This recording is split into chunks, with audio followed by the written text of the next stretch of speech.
All right. So yesterday we talked about, we learned about how to implement the gradient descent manually. All right. Let me just open my notebook.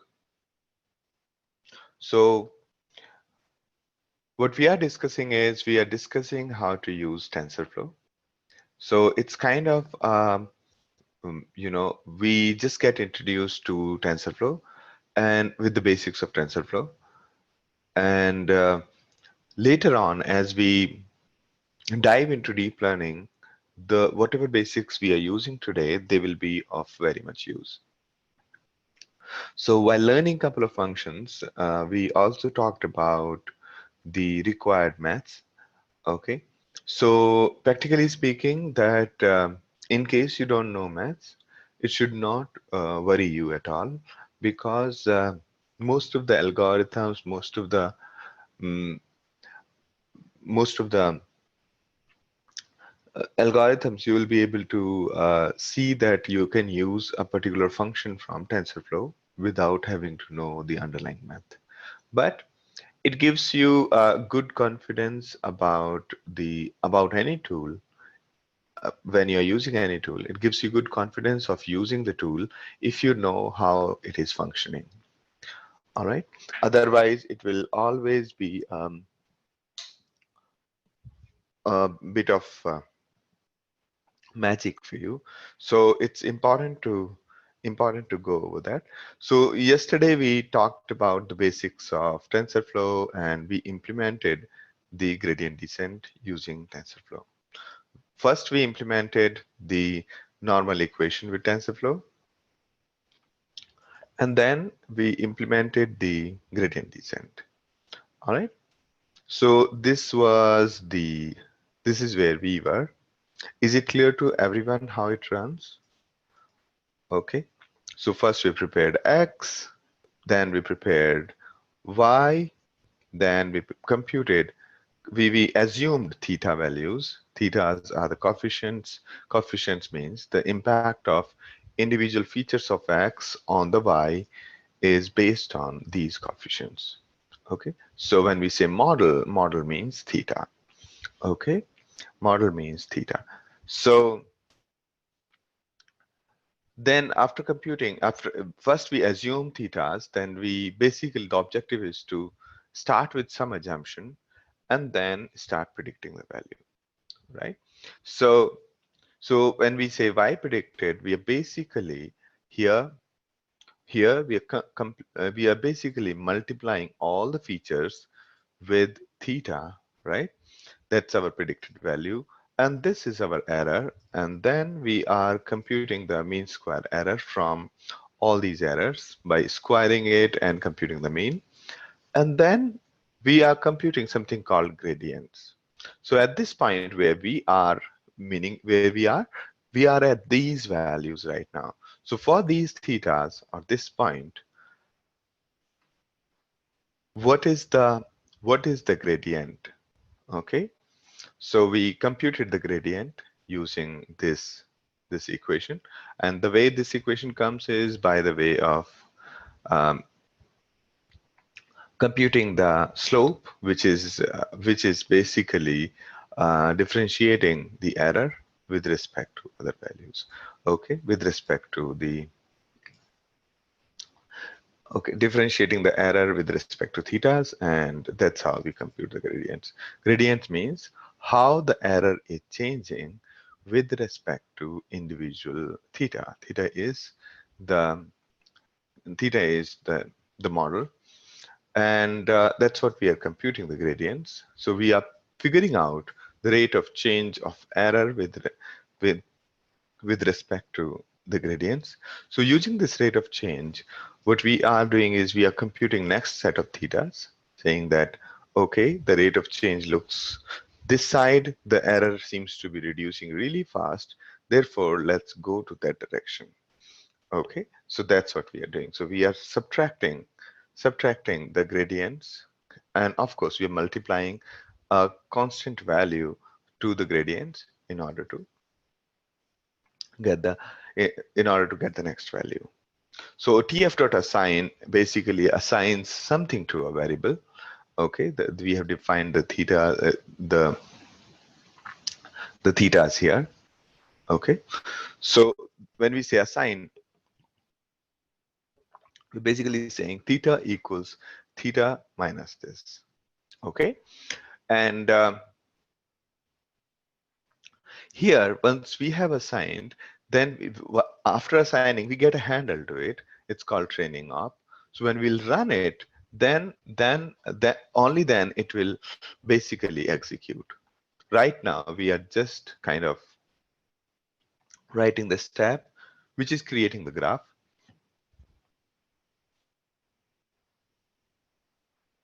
And then we are initializing all the variables.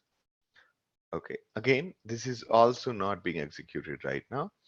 So we start a session, and then we say session.run init. Okay, and then in in a loop, meaning many number of times, we repeat this operation. We repeat this operation. Okay, you see session.run training up. So this operation, when we say run this, it means compute this. And how to compute this? We compute it by the way of this. Okay, by the way of, right? By the way of this. So this is the initial value, right? Initial value. This won't be initialized again and again. So therefore, there'll be only the initial value will be taken from the random number. Rest will happen from here. Okay. Any questions at this point?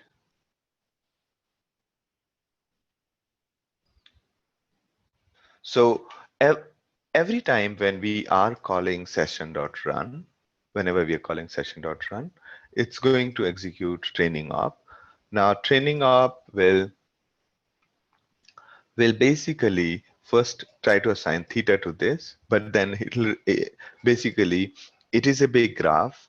In this graph, theta, the computation of training op depends on theta, learning curve, and gradients. Learning curve, learning rate. Learning rate is a constant, so it doesn't have to compute that, but it has to compute gradients. Now, theta, there is no step for computation of theta because it's only the initialization here, which is already done. So it is going to compute gradients, and then gradients basically it's going to use this formula. For this, it needs x, and it needs error. For error, it needs y predicted in y, as well as at this point, it would also require y predicted value. Y predicted is a function of x and theta.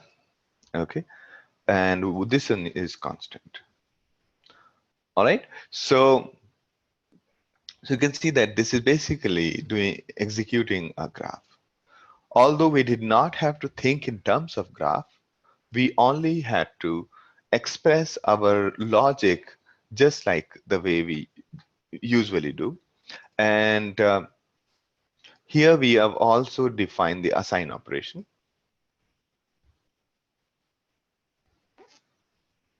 Instead of saying theta equals to theta this, we are saying tf.assign. This is an important step because we want TensorFlow to assign to a variable. So whenever we are setting a variable's value, we use the assign function. Okay. A question from Binta is how many initial variables are included here? So whatever are part of the default graph, right? Since we are doing it as part of the default graph, we have not defined our own graph. Therefore, all of the initial variables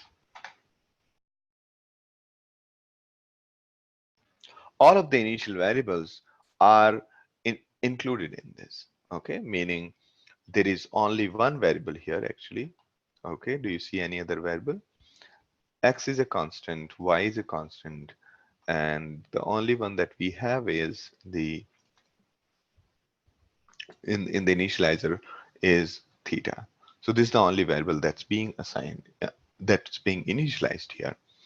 All right. So does it make sense to you? Shiva, Shiva, Ross, Pratik, Pavan, Shahrukh, James, Bintao, Balaji. Is it clear? Should we move ahead?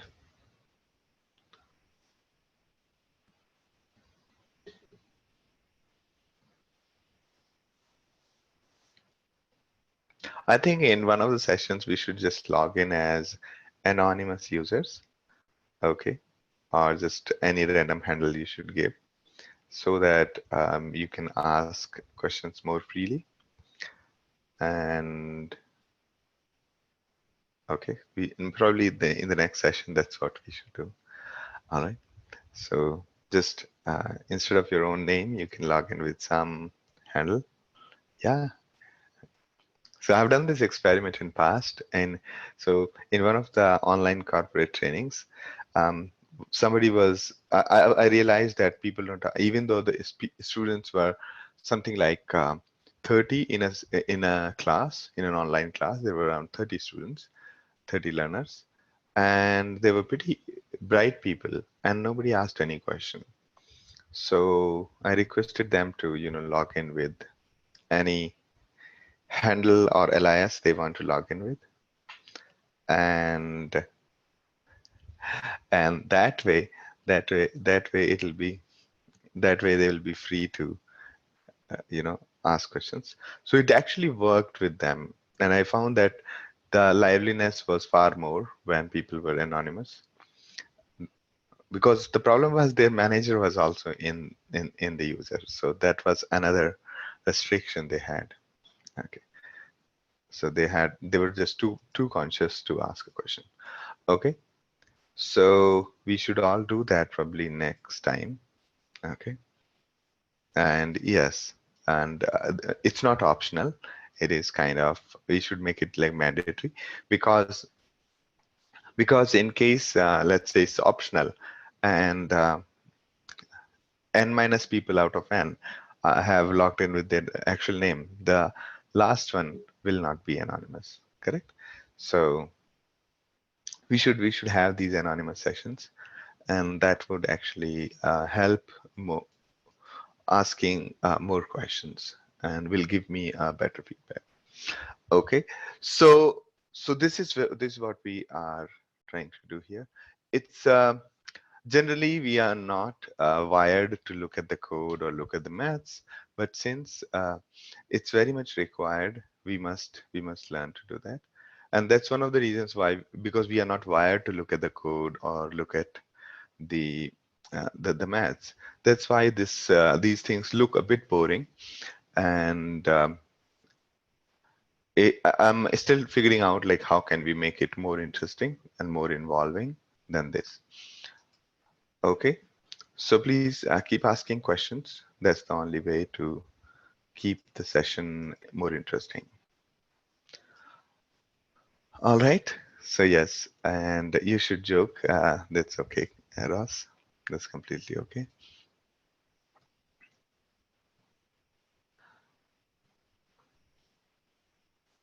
Okay, so yes. So this is what we have just implemented. Um, we have just implemented gradient descent. Okay, so let me run above all above. Okay, any questions related to this? Do you think there is some particular line that's not clear? You want, okay, or maybe I can just display some line numbers in this. Is there a way to display line numbers somewhere?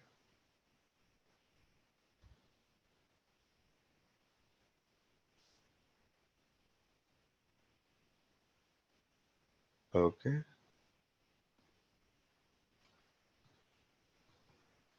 I think this line number. Okay, good.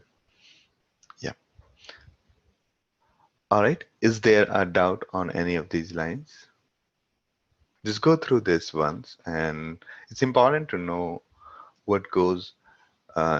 in it. So this is basically the standard linear regression, and this is how internally the gradient descent is implemented. Okay, so it doesn't look too complex to me after learning about these parts. So does it look complex to you? Is there a doubt? A question from Binta is the result of session.run equal to theta session.run. There are two session.run. One is for initialization and other is for training op. No, actually this one basically does not return anything. This one does not return anything. It basically, this training op means it is void operation, and it essentially assigns this value to theta. That's all it does. Okay. You can try this. You can say x here, and you could say print x. Okay, let's see how it looks. What's wrong with it?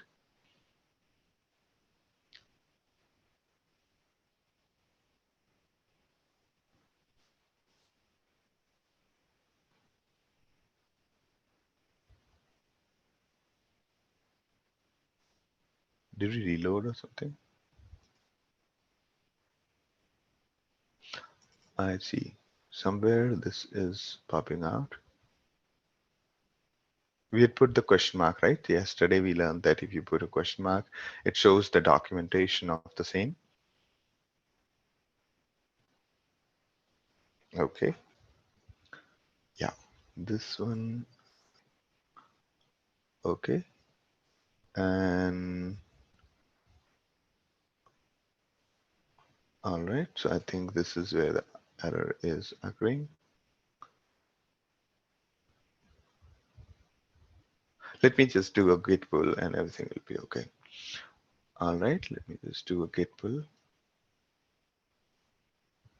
because there have been some changes after yesterday. So if those who have not done git pull, you can.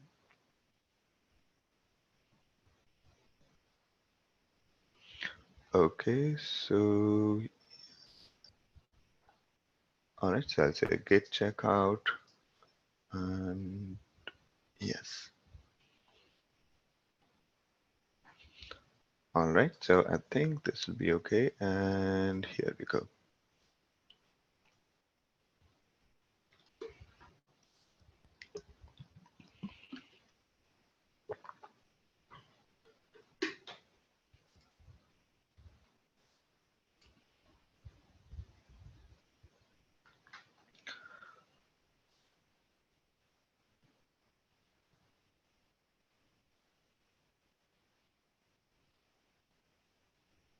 I'll just delete this line.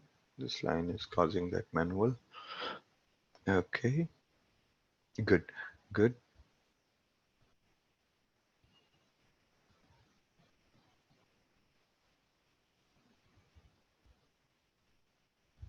All right, so this is where we were, and we were saying that we could actually say call print with it and see what happens, and run all above.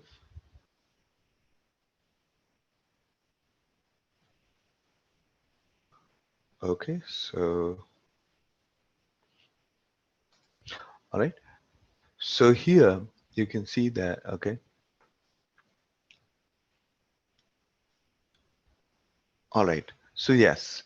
So while, okay, this is interesting. Even the assignment operator is returning the value of thetas.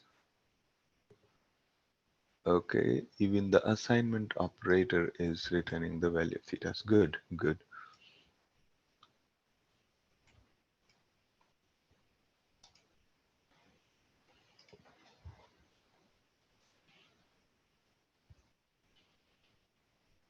Okay.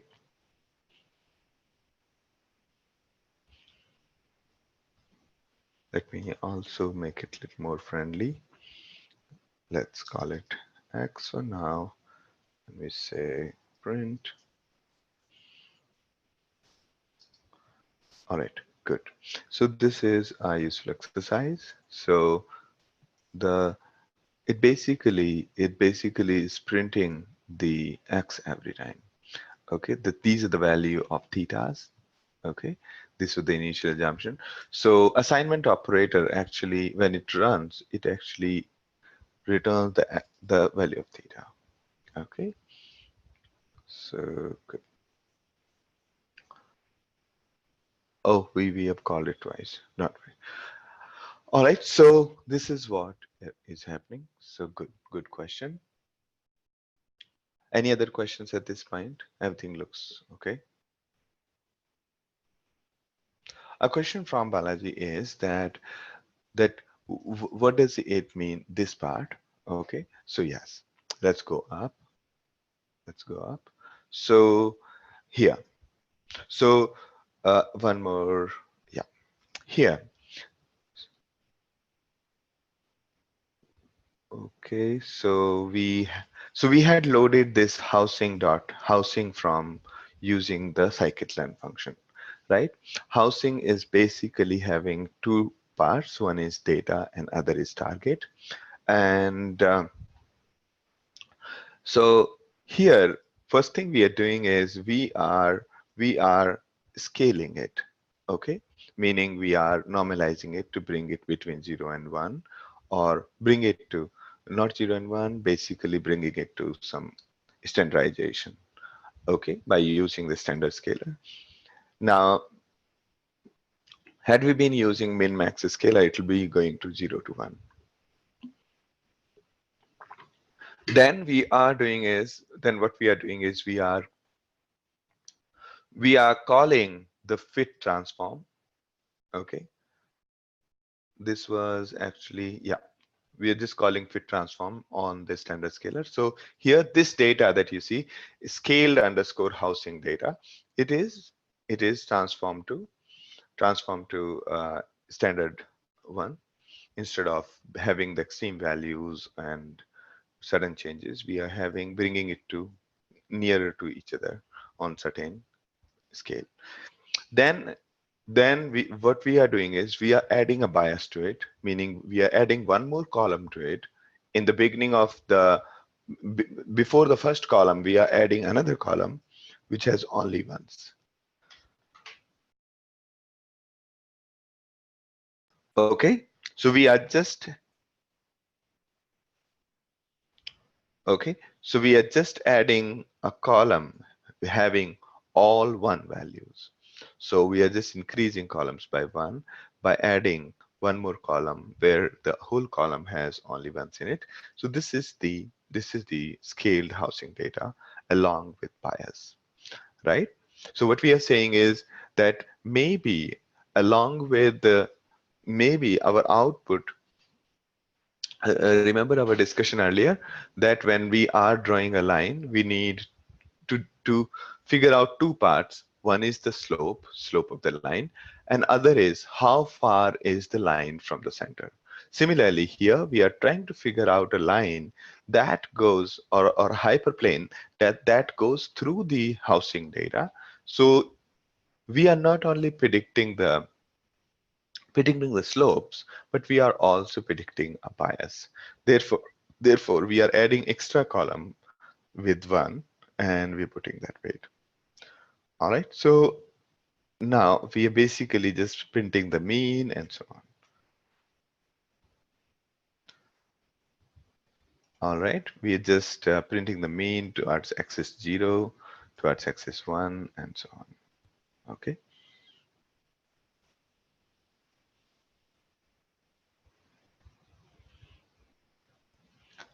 All right. Okay. So does it make sense, Balaji? Was I able to explain? All right. Good. Good. Now, next question from Binta is that how does theta eval work out for the best one? Okay. Let me go down now. Now this one here, the theta evaluation that we are doing here. Okay, so why it is best theta? There's nothing magical to it, honestly. What's happening here is even if we don't have this, right? Even if we don't have this, okay. And okay, we just, so here you can see, okay, so what we are doing is we are iterating over this. Okay, we are iterating over all of these values. Like we are, how many iterations are we doing? We are doing this 1,000 times. This calculation from here, okay, this calculation till here is happening 1,000 times.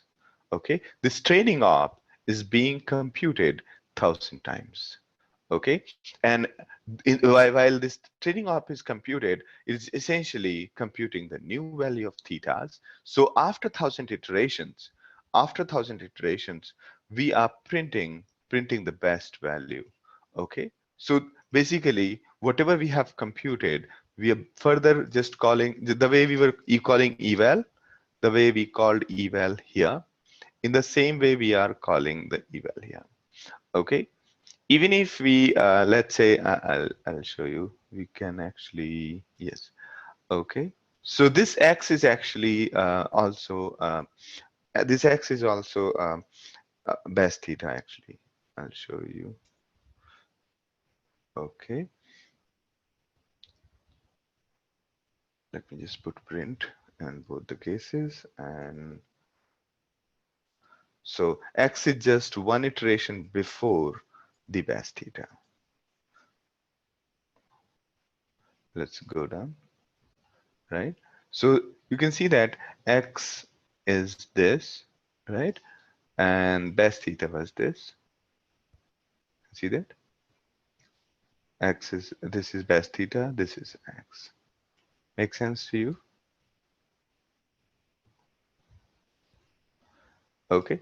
So essentially here in the last, once everything is done, we are doing the theta computation once more, and that's all.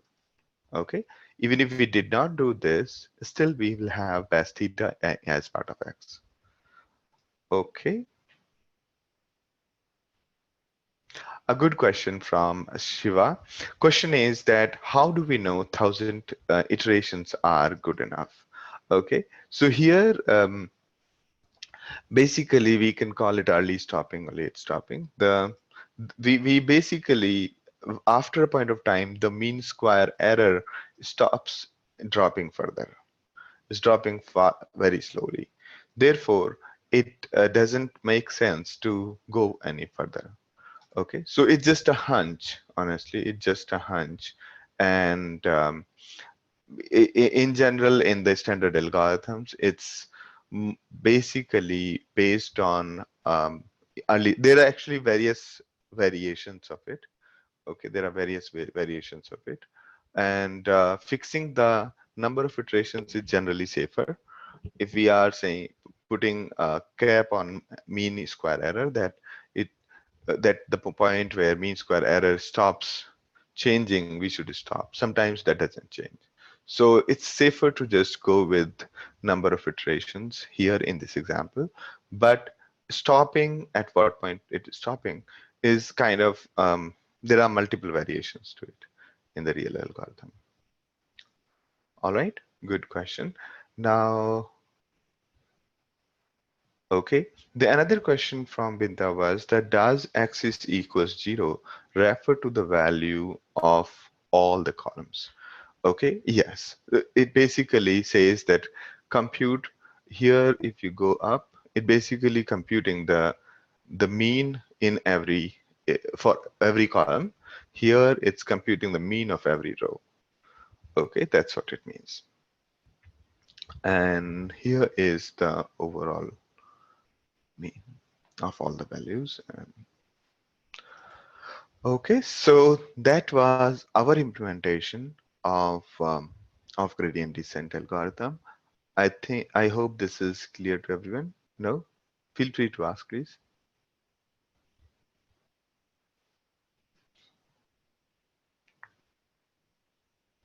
Should we move ahead?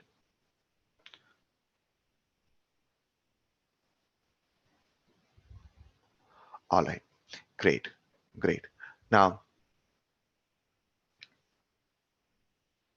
now we knew that we basically, in this case, what we did was we used something called the equation for it, right? We used this equation here, right, for computing the gradients, right? For computing the slopes, we used the differential calculus and came up with this formula. And we assumed that the data has a linear relationship with the output, meaning the data is uh, basically it is the linear regression in which we are assuming that the data has only linear relationship with output. Now may not be true always, right? Maybe we want to try if there's a quadratic or there is some other form of relationship with the output. So then this formula may not work, right? So so in all problems, it is not really possible to do symbolic differentiation, the differentiation which we have been taught since childhood. So it may not be possible to do the differentiation and come up with these kind of equations. And that's where the TensorFlow's autodiff comes into play. Okay, so in the previous code, we had to mathematically derive the gradients from the cost function. In case of linear regression, deriving the gradients is really easy, but doing the same with complex functions may not be possible. May not be possible.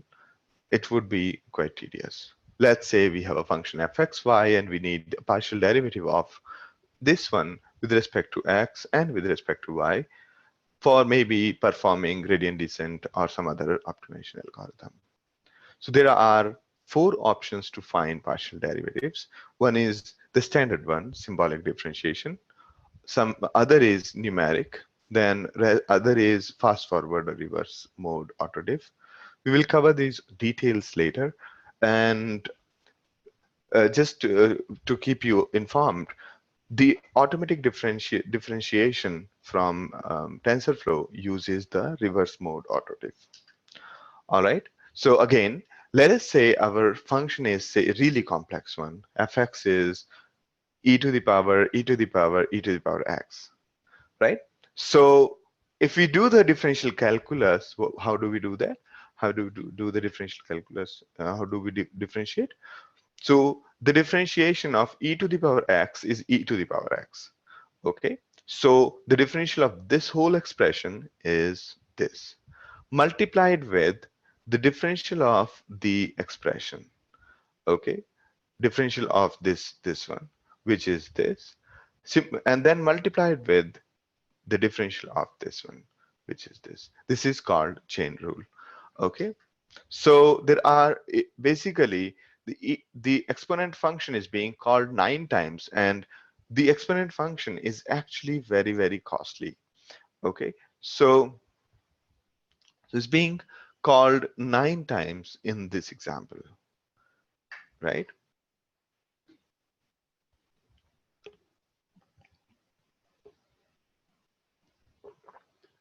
So here in the f dash x, it is going to be 6 times, and here it's going to be 3 times. So total 9 times. So a more efficient solution will be to write a function which computes e to the power x, and then this, and then returns all the three, correct? So it can memorize let's say it first computed this, then memorized that answer. Then it computed this one based on this one, then it memorized this one, and then it computed this one based on what it previously computed. So the overall calls will become 3 instead of 6, right?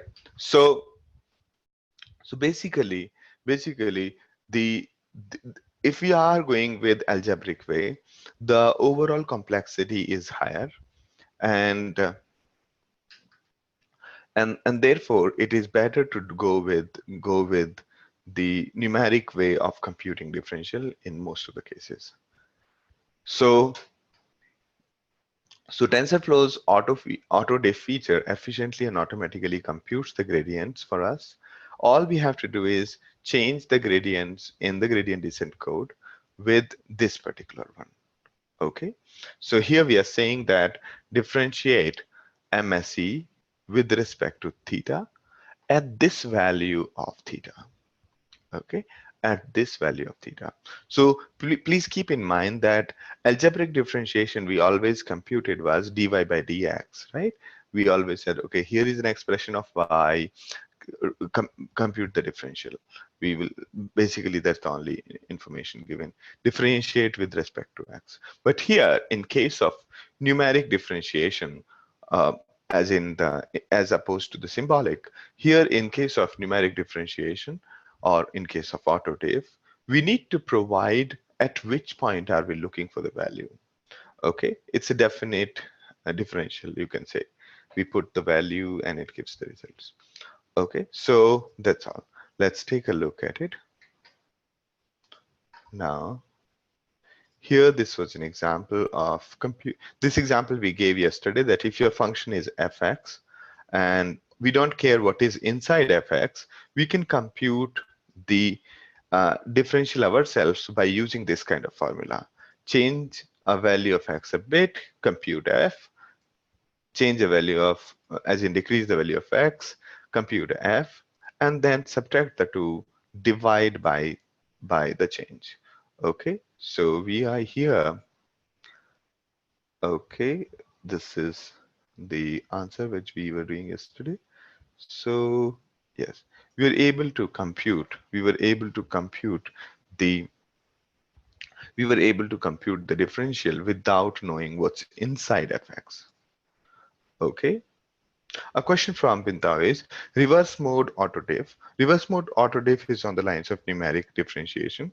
Okay, that would be, maybe we can take that probably later.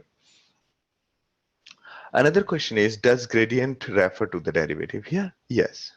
Gradients are essentially rate of change of something with respect to rate of something. All right. So that's how it is. So when we say gradient means that we are looking for rate of change of a particular value with respect to these values. Okay. In case of our, we are looking for rate of change of mean error with respect to various thetas. So what we need to pass, if we have to create a function, let's say we are creating our own autodiff. Let's say I'm creating own autodiff here, and it takes a function f as argument, and then the value of x. Okay, and all it does is it calls this function. Okay, it calls this function here like this, f of x, or let me just say, okay, we'll do that later. So this is it. Okay, this is it. So here I'm just fixing these values. Okay, this can also be changed. All right, so you can see that we have created our own differential function. Now to this, we can actually say define any kind of function. Let's say we are defining cube. Okay, this is called, let's say, cube, and I'm defining my function here, square. Okay, we'll check that. We'll check that square, and you can see. So we define two functions. Now we can call autodiff. Autodiff, the one that we have just defined, it's our own function. It's the lamest autodiff you can think of. So we're saying autodiff cube. Cube is our, this is the function we are looking to differentiate. And let's say the value of x is 50.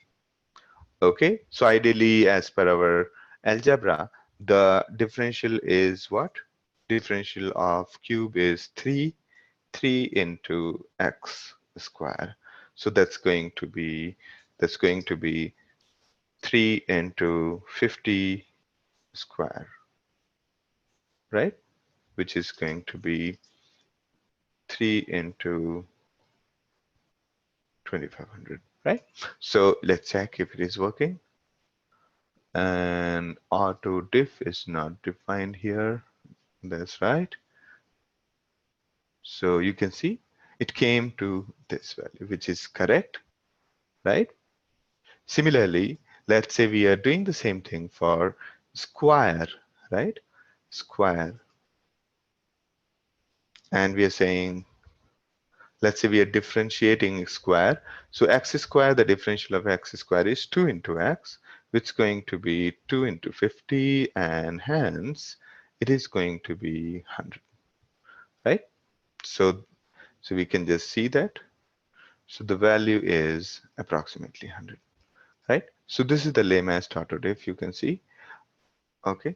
There are many other papers which basically implement the similar way, but in the reverse diff mode. That's a little more complex. All right. So I hope you get the idea that first argument has to be a function. Second argument would be a value, right? In the same way, okay. So we basically demonstrating the same thing here, that what does it mean by differential of x square. So let's say y equals x square is this curve, and we are computing the differential at this point. So this, it will be 2x, and this will come out to be like a slope, like this. Okay, so that's about differential. Now, what is this part? The above was method only for cases where, yeah. Now, let me just run it. Now, let's try to do the gradient descent for the using autodiff feature. Okay, so this part that we did earlier, where we computed mean square error, up to this, the whole logic is exactly same, right? And even the second part is exactly same. The last part, only this part where we use that equation 2 by m into something. Except for that part, here we are saying compute the gradients. Here is our function, and here are our value. Just like we just defined our autodiff, in the same way, the gradients function is far more sophisticated, and it computes the rate of change of this MSE with respect to each of these thetas.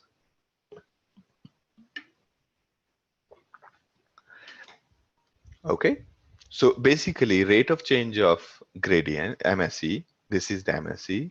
MSE is mean square error, which is expressed in terms of our predicted error, and which is expressed in terms of y predicted, and so on. So you can see that it's extremely simple.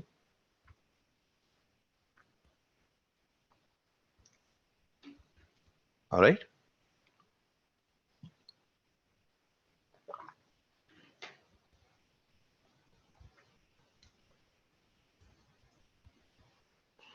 Okay, so you can see that it is performing really well and is giving us the results.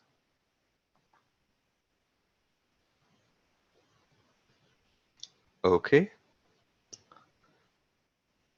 Now, even for very complex functions where we don't have any idea about the values, we can compute the gradients. Yes. A question from Shiva is, what does 0 indicates? 0 indicates here is that it is just picking up the first column. Okay. All right. So it computes the gradients of MSE with respect to all the thetas, and then we are going to pick up only the 0th one. All right.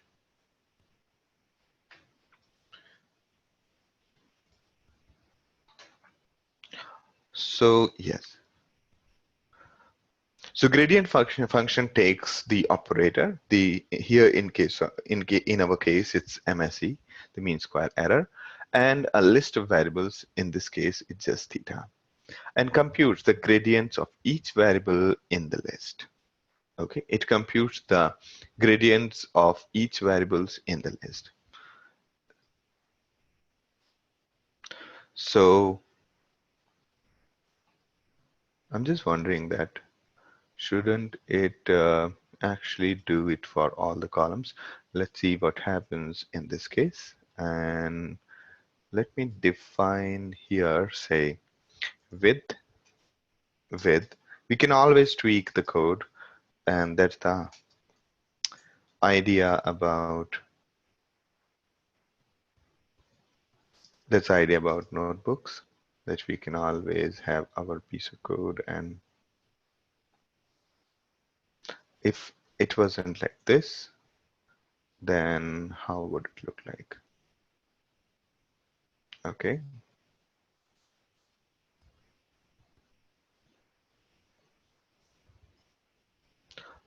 Okay, so yes, let's try that.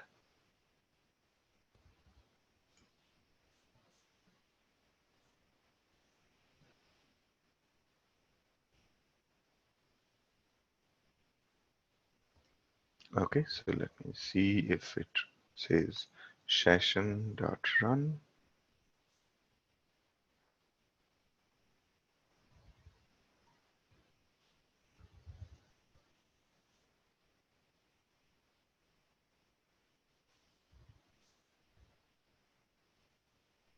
Let me see what error does it give.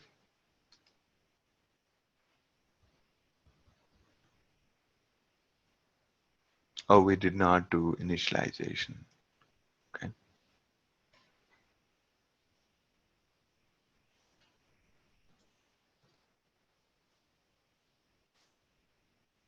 Okay, so we are saying s.run, and first of all, we are initializing, and then we are computing.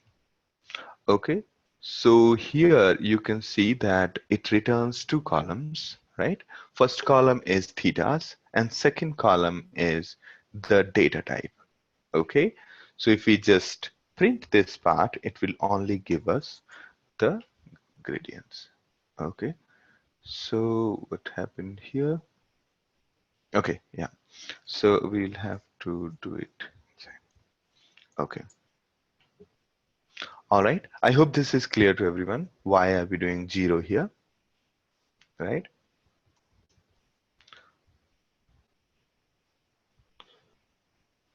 All right, so this is the reason. I'll just execute the previous line once, and that's it. Now you can see that. So yeah, first column means 0. Okay, and the second column is for the data type. All right, it's good that you asked and noticed.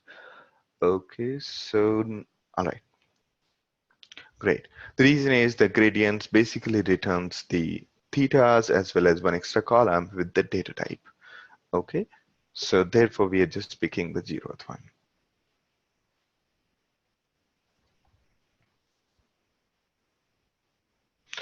All right, so yes, so we are able to execute these parts. So feel free to tweak the code in experiment, right?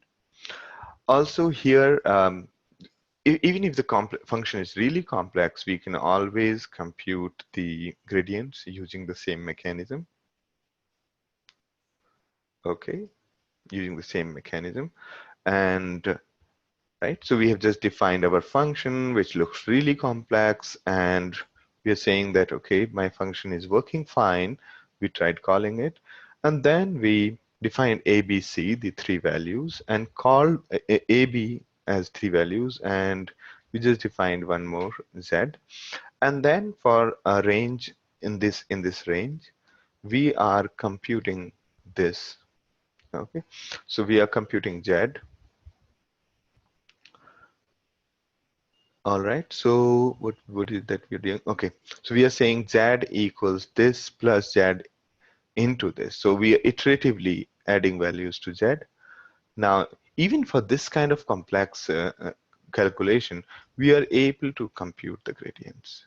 Okay, we are able to compute the gradients of Z, where Z is not the function, but it's an expression. Uh, it's basically a node in case of TensorFlow. So using tf.gradients, the first argument can be any node which has the computation graph and so on, right? So a question is from Bintao is why are we doing reset graph? Okay, so reset graph only resets TensorFlow graph. It won't reset this function that we have defined above. So that's the reason we are using reset graph. Reset graph will basically reset all the variables created in the default graph so that we don't have any interference in this work. Okay, so it doesn't flush clear the previous variables, just the only the TensorFlow graph it clears. Okay, TensorFlow previous variables, yeah, you're right. Okay, so great. Now, all right, so you see, JAD is actually a complex function. JAD is, you can see, it's inside cos, inside here, and so on. It's a really, really complex function, and therefore, even this kind of differentiation, while uh, computing, it's actually impossible to do. Okay, so all right. So one way of computing it is either using the function or using this kind of mechanism. All right. So you can. All right. So we are able to do what we wanted to demonstrate is that even the complex functions we are able to use. Uh, Even with complex functions, we are able to use tf.gradients, the gradients function, to find the differentiation at a particular value. Okay, please note that we must provide some kind of initial values. Whenever we are computing gradients, we need to specify the values. Okay, because it's not algebraic differential, it's basically numeric differential. Just like we defined our own autodiff. All right, so this was an example of using gradients feature with a really complex function. All right, so that's what we learned. Okay, now the next part is that in many cases, the we would like to do the optimization magic by itself using the TensorFlow. Instead of we subtracting the value every time, we will let this subtract by itself. So the gradient descent optimizer basically implements that algorithm which subtracts the theta. And similarly is another algorithm called momentum. So we will anyway cover these parts in more details at later point of time. For now, we can substitute this portion of the code, all right? This portion of the code here, I'll show you. Okay, so yeah. So here you see MSE, we are computing MSE by following this. Okay, so instead of this, sorry, we are computing the new value using this kind of mechanism, decreasing theta with this. This is basically the part of gradient descent, right? So we can substitute this with the gradient descent one. Okay, so wherever we are computing the gradients and these two lines, we can substitute it using the gradient descent optimizer. Okay, these two lines, this and this, we can replace it with single line. Okay, a question from Bintao, is z.eval equal to the value of z here? That's right.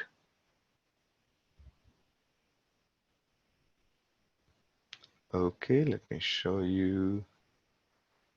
Okay, yeah, right. So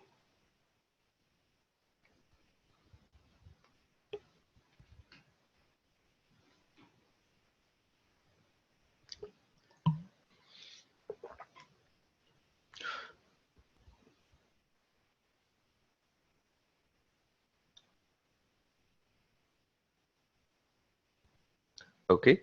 A question from Bintao is that is z.eval equal to the value of z? Okay. So I'll show you which part are we talking about. This one, right?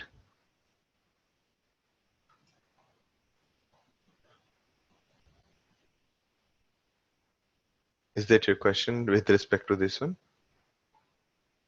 Yeah, actually, we are not using in this function, we are not using the previously defined function. We're basically creating that, recreating that function here.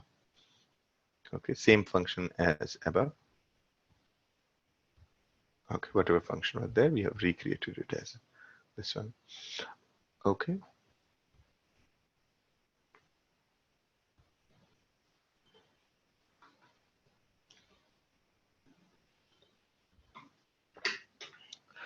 Yes. A question from Bindao is that when we do session.run and grades will come out of two partial differentiation value of A and B. That's correct. So here it's going to basically compute both the values. So here we are saying session.run grades. What is grades? Gradient descent of Z with respect to A and with respect to B. That's why you see these two values.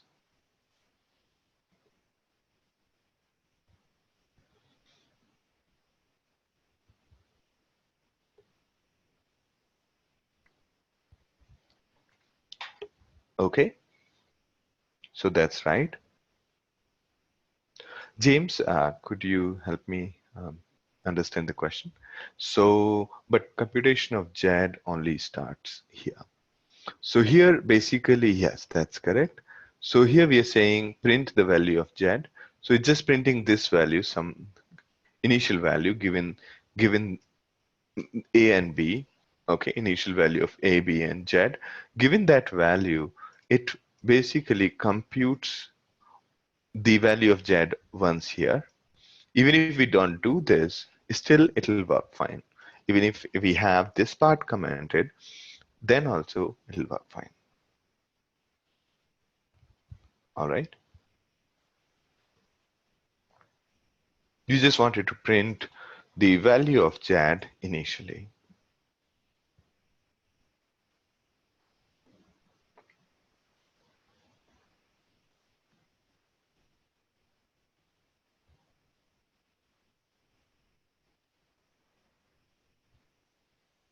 All right. Or you can say that when we say z.eval, it's going to iterate over this and compute the definite value of z at this point. Okay.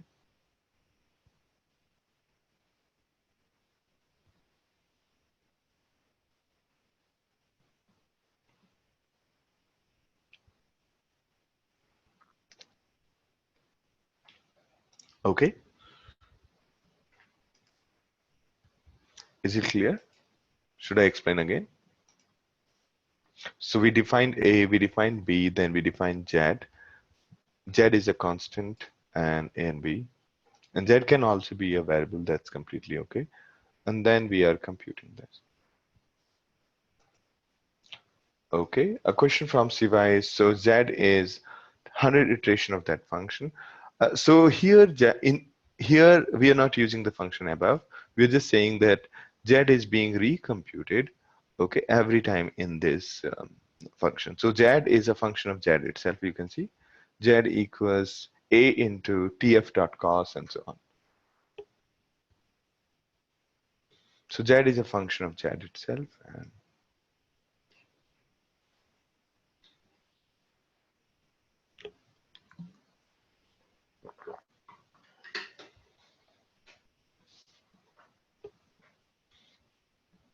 okay,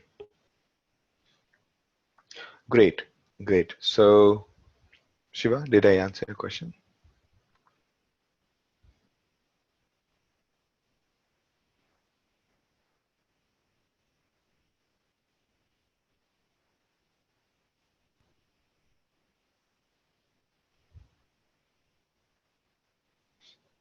Okay, so Z is being recomputed here.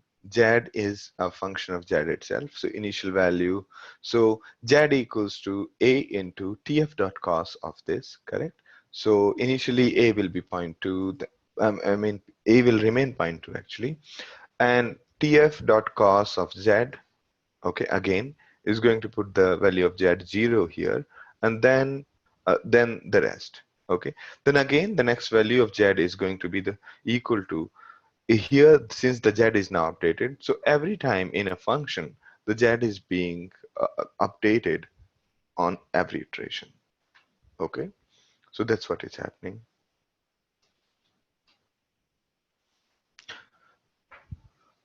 Okay, so Z is being updated. I think it's being increased, or it may be decreasing. It's impossible to plot it. Okay, and I can't actually visualize this function. I think the purpose of this particular function is that you can't visualize, right? That's what is the purpose, that this function is complex and doing the normal differentiation is not possible. Therefore, we use the autodiff. All right. Uh, good, good. So here we are, and we talked about how to compute gradients instead of um, instead of we ourselves computing the training up, as in theta equals theta minus learning rate into MSE into gradients and the gradient, those two lines can be substituted with gradient descent optimizer. Okay, those two lines could be substituted with the gradient descent optimizer, and the way it works is we first create the instance of gradient descent optimizer and we pass the learning rate to it. Okay, and then we call that with this. We say that optimizer dot minimize, and we call that. Okay, so those two lines basically are equivalent of these two lines. Okay, which those two lines? The one that we did above. Let me just show you again. So these two lines, this one, okay,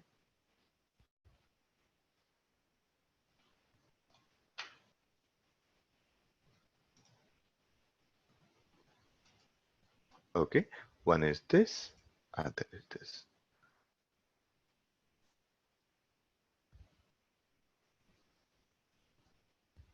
Okay, so we are computing the gradients and then we are computing new theta. So instead of that, we are going to say optimizer dot minimize. Okay, this is what we are saying here. So we are saying instead of this part, we are calling this. We're calling these two lines. Okay.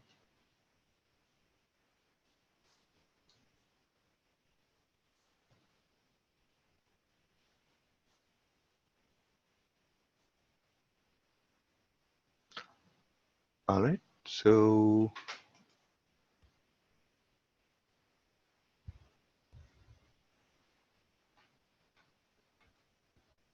where did it come from? Yeah. Okay. So this is wait. Okay. I think it'll work.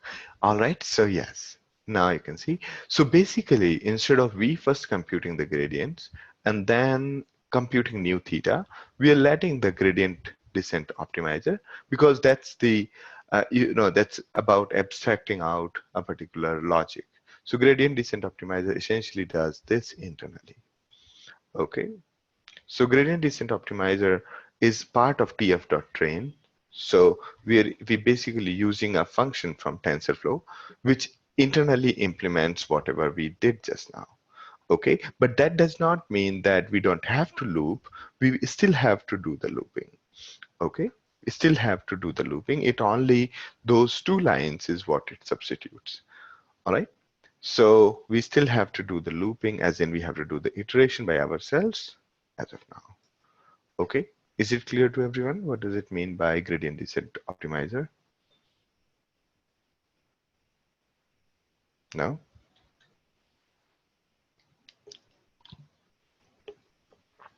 So this first session is bit more involving, and it's important that we follow through because the rest of the course will become really easy after this.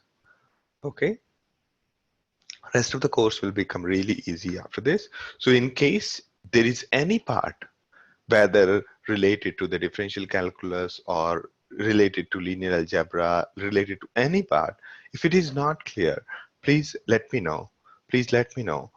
Maybe I could, but before the next week, I can help you in getting up and running with this part. So it's very, very important to just, because if we finish this properly, if you are comfortable with this part, rest of the deep learning course will become really easy for you. Okay, because this is a condensed, a lot of concepts condensed into a single part. Okay, and in case this is sounding easy for you, then great, then rest of the course is going to be easy for you. All right, so in case you have any questions, please feel free to let me know. I would love to help you out. Okay,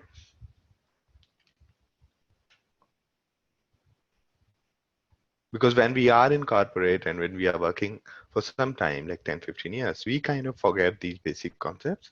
It is just because it's needed now in the machine learning world, we are going back and learning these parts. And there's a story about all of us. Okay, so it's important that we um, we question things and refresh, and because it's going to be useful as we go ahead. Okay. All right, so I hope the gradient descent optimizer is clear to you, right? So gradient descent is part of tf.train. It's a class. We are initializing it, and then we are calling minimize. And once we have used minimize, we don't need to apply the formula of theta equals theta minus learning rate into the MSE, into the gradients. Okay, that formula is absorbed by gradient descent. All right. The next part is similar to gradient descent. We have momentum optimizer. Okay. So momentum optimizer basically increases the learning rate a bit and at every step, and it's very similar to stochastic gradient descent. Stochastic gradient descent is a lightweight version of gradient descent in which instead of evaluating the error on all the records, it evaluates the error only on one record out of the whole sample. That makes it extremely fast, but also very error prone. So that is stochastic gradient descent. So instead of computing mean error on the whole batch, the whole data set, it computes the mean squared error only on one random record selected. Okay, so that is stochastic gradient descent. And momentum optimizer basically adds momentum to SGD. In this case, learning rate is not fixed. It keeps on getting multiplied every time with momentum. Okay, so that's the momentum optimizer tweak to the gradient descent. So you can take a look at it. So here instead of we worrying about the exact formula, the piece of logic is in the momentum optimizer. Okay, and all we need to do is call optimizer.minimize. Okay, rest of the code remains exactly same. All right, is it clear what does it mean by momentum optimizer, gradient descent optimizer, and so on? Balaji, Bintao, Gigi, James, Shahrukh, Pavan, Pratik, Ross, and Siva. Okay.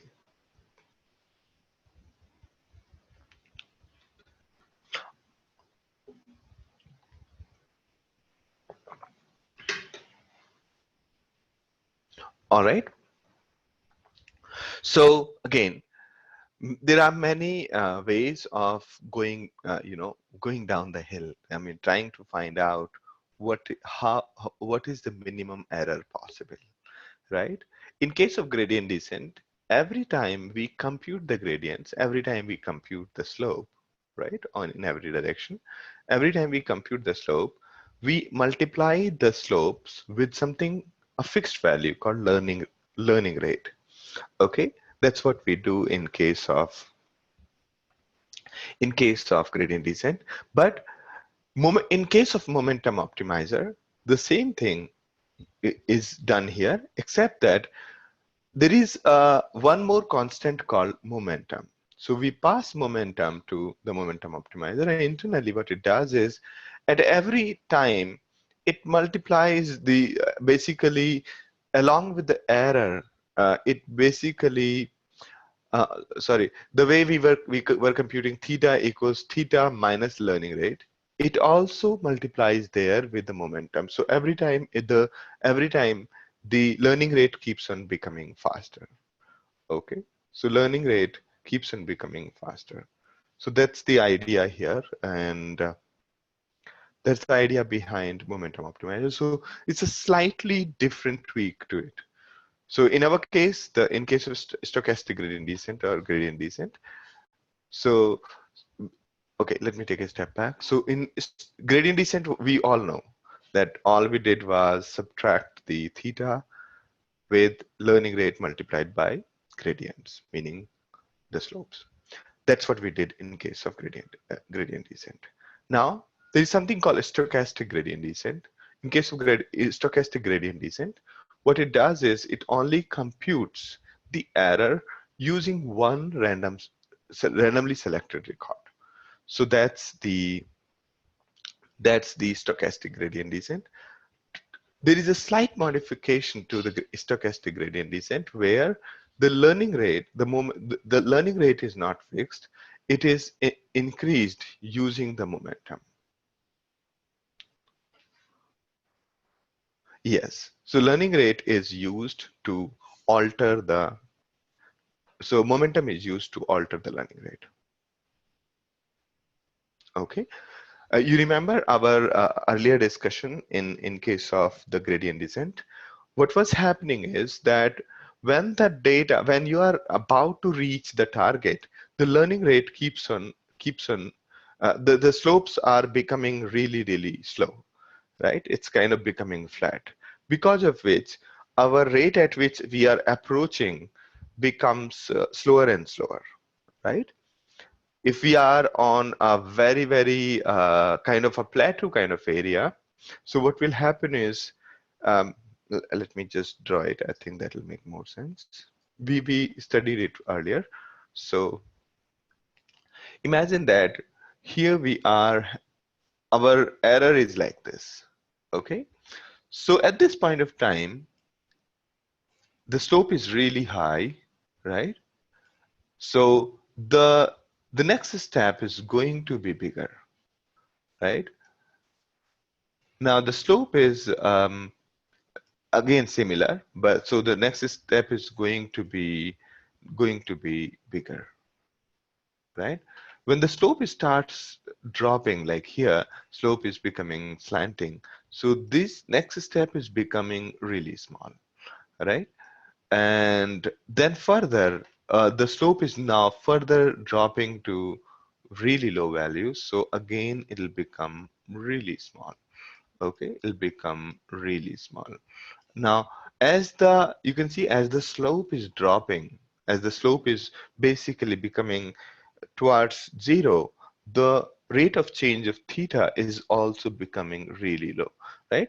Because theta equals theta minus learning rate multiplied by slope, correct? Or you can say, let's put this part could be, okay, so this value could be something like 0.01. So you can see that as the slope is becoming flatter and flatter, what's happening is the theta will this portion will change very slowly, right? And therefore the theta will change very slowly. So rate of change, the step size is decreasing. The step size is decreasing as the slope is falling. right? So to amend it, we call it momentum optimizer. So we basically increase the learning rate with the number of steps using the momentum. So that's a slight tweak there. Okay,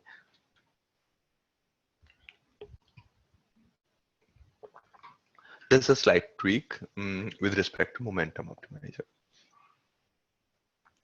All right, so okay, so even if we don't know exact algorithm of momentum optimizer, okay, in case you want to see what it means by momentum optimizer, how exactly it reacts to the value, you can take a look. Okay, so you can see accumulation is momentum into accumulation into gradient, okay, plus gradient, and learning rate, okay, so you can see the output is so thetas we are decreasing by learning rate into accumulation, correct? So we are basically slowly adding the momentum to the gradients.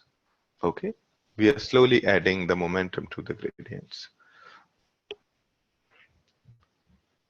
This is what's happening.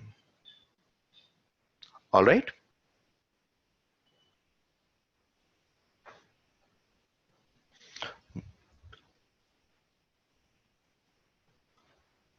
Shiva and Vidya. Okay, link I'll give you. I'll also mention in the slide.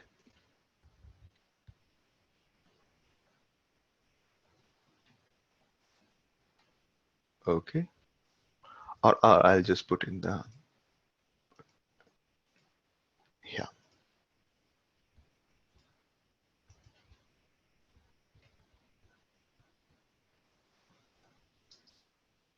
Okay. All right, I'll commit it at the end of session. Great, great. So we are able to compute the gradient descent as well as the momentum optimizer. Okay, so I hope you got the sole idea that as we are approaching to towards the last, it basically keeps on the learning rate keeps the overall theta keeps start decreasing really slow. So it becomes really difficult to reach the endpoint, and that's where the momentum optimizer is used. Okay.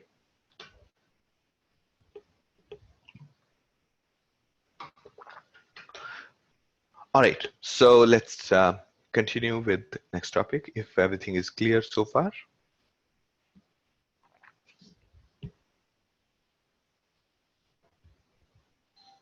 Should we?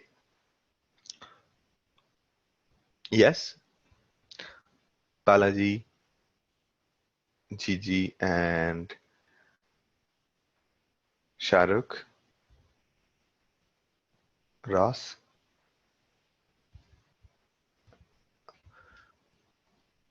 Should we start? Yes. Good. The next part is feeding data to the training algorithm. So far, what we used was we were using something called constant and variable. In case of variable, we were just, assigning new value to the variable. But in case we want to feed the data to functions, we could use placeholders. Okay, we could use placeholders. So feeding allows to substitute different values for one or more tensors. Tensors is nothing but you can think of it a generic word for individual value or array or matrix. Okay, so tensor is a generic word for any value. Okay, value or data type. So feeding allows to substitute different values for one or more tensors at runtime. At runtime. So the placeholders are nodes whose value is fed in at execution time. And so all we do is while creating the graph, we leave these placeholders in which we can execute, in which we can inject values at the runtime. Okay, so we were evaluating a particular node, right? We were let's say we are executing say W, and there were the whole graph was there. In case you want to substitute a particular value while running it, we can substitute the value. Okay, we're going to talk about these functions very soon. So placeholders are node whose value is fed at the execution time. They don't really perform any computation. They just output the data. We tell them to output at runtime. Okay, so typically it is used to pass the training data to TensorFlow during training, and mostly inputs and labels. Okay, so we will so whenever, let's say we have trained certain algorithm, and so far, let's say so far what we did was we did batch learning. Our entire X, the capital X, was available as a constant, right? Let's say we are training an algorithm and the X is coming dynamically, right? New records are coming and we want to learn from the new record. In that case, we'll have to call our algorithm with different data sets every time, right? If you want to call our algorithm or our model with different data set every time, then we would use the placeholders. Placeholders are like constants, variables, and just that here we can, while evaluating a node, we can pass in the values for the placeholders. Okay, all right. So let's take a look at this particular example. So we have A is a placeholder. Here, A equals placeholder.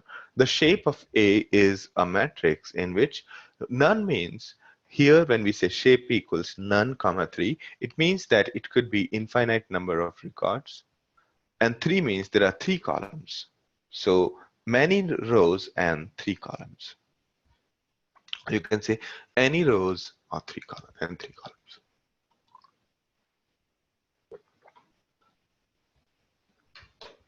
All right. So A equals TF dot placeholder, and we have this kind of, right? We have this. Then we say B equals A plus 5, right? So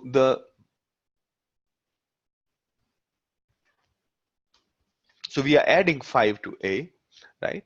But we don't know the value of A yet. And during the session, we can call this evaluation of B for different values of A, right? So it's like a big function where A is the argument that you can substitute at later point of time. So B is a graph in which A is a placeholder, and we can substitute value of A by the way of feed dictionary. So we can say b.eval, and as an argument we say feed underscore dictionary, and we pass the value of A here.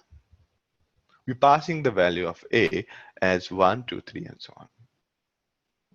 So had there been multiple such placeholders, we could pass multiple key value pairs in this dictionary.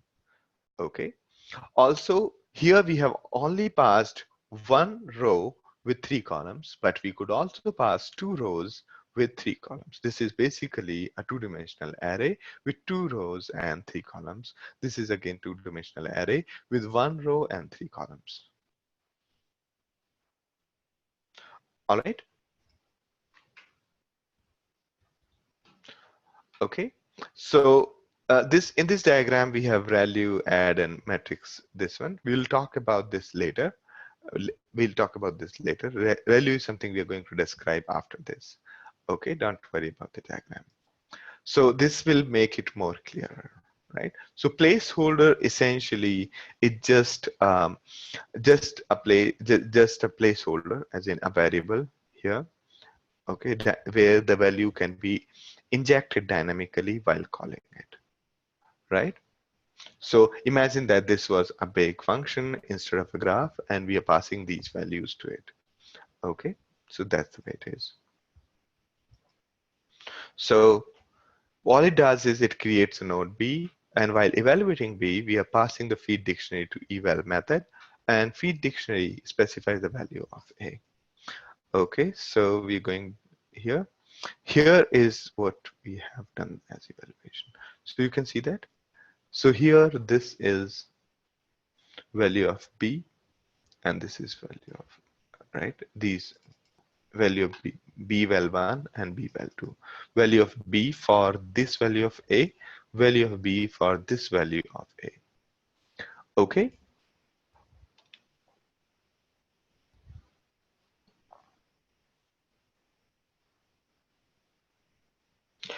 All right. So is it clear to everyone?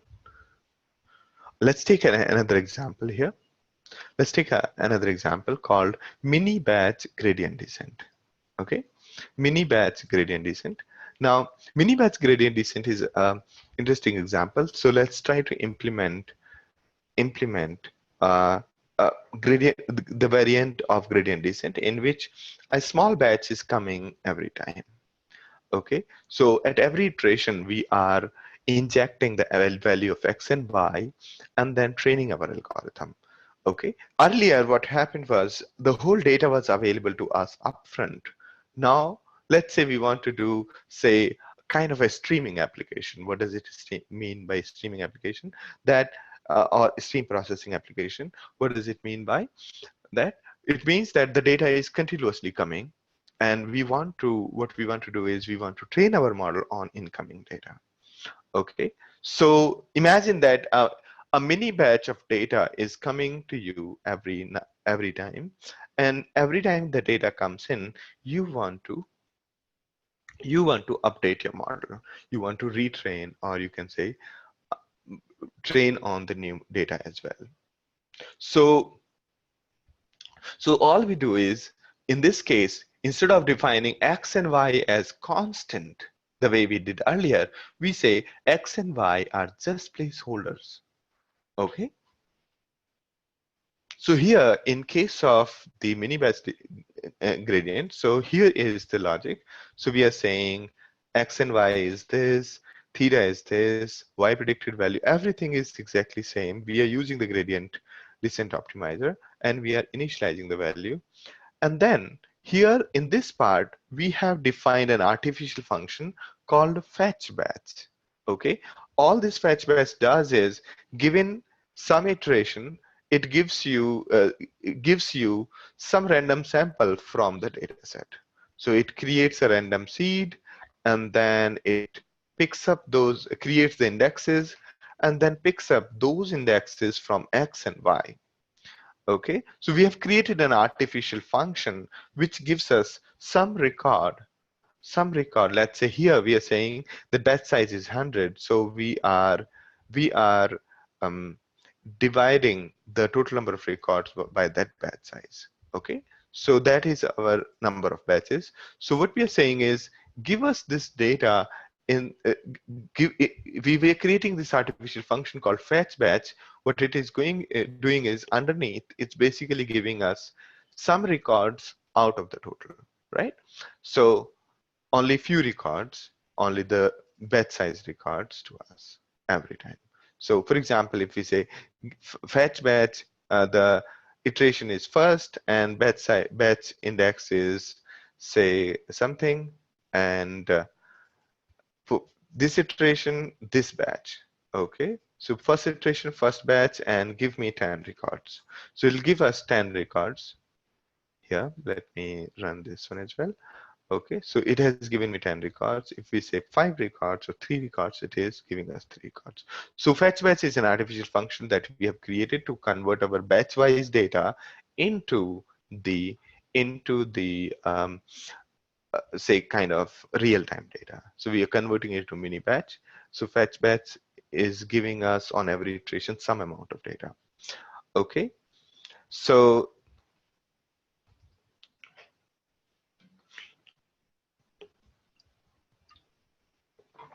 here we are ensuring that it doesn't give us the same set of records again and again in every iteration.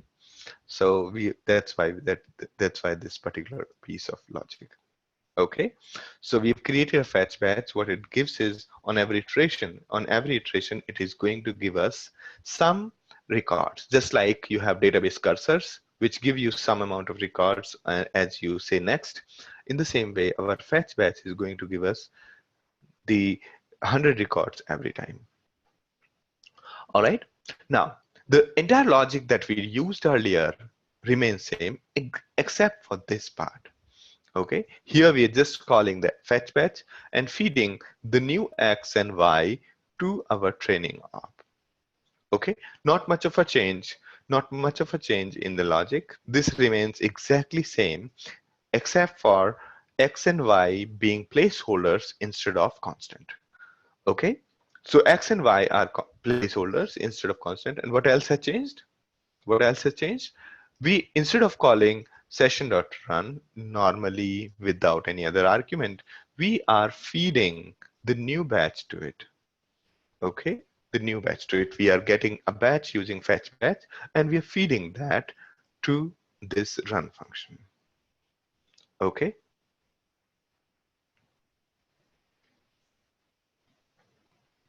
And we are doing that 1,000 number of times. So it is going to call this fetch batch those many times and give you the results. Okay. Did we miss something? Should we call this part? What does it say?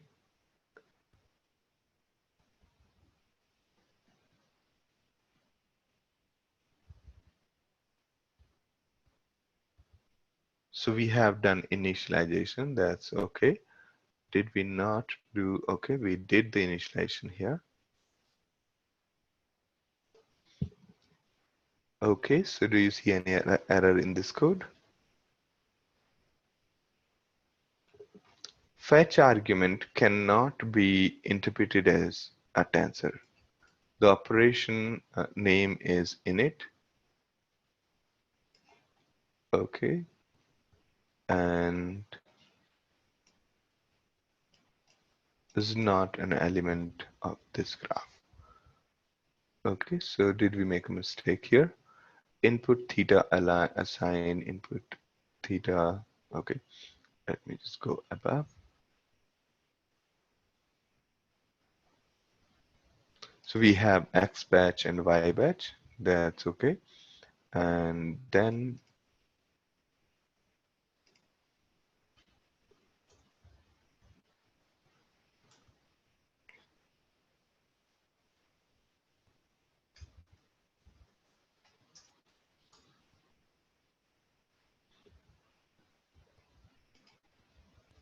okay, let's just try from beginning.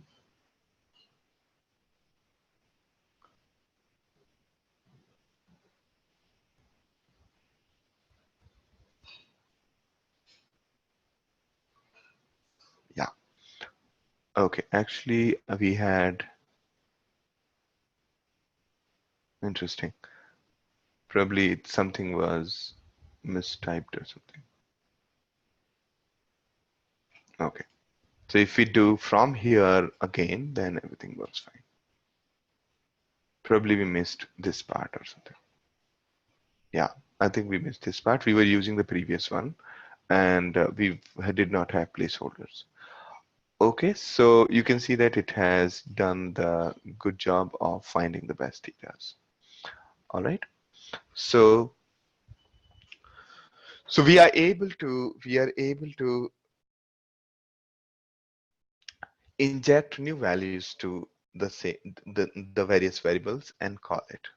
Okay, this is a very important aspect about TensorFlow, that while evaluating the graph, we can inject and substitute some of the values and then call the evaluation again, just like we do in stored procedures, in functions, and so on. All right. Okay, so it works fine. A question from Binta is, could you post your slides? Okay. And yeah. A question from Abhinta is, if we type reset graph, what will happen? It will basically reset the current graph, like when we are defining some tensor variables here, right?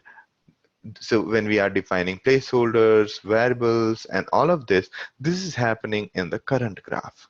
So when we say reset graph, these variables are washed away. Okay, these variables are cleaned up. So there's no conflict. All right. So that was about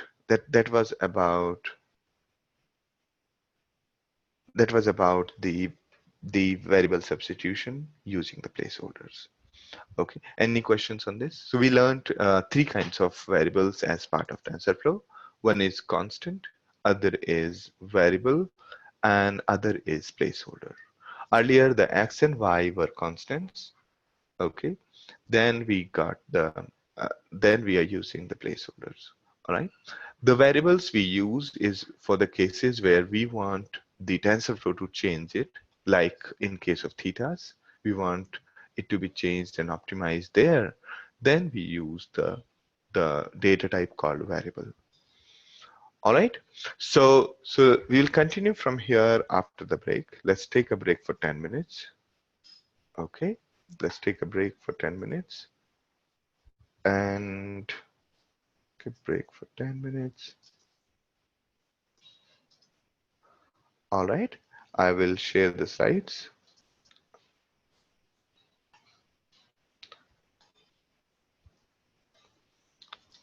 Back by 8:47 a.m. AST. A question from James is, last time I can see it is being declared it was slope, m equals slope this with the value 10.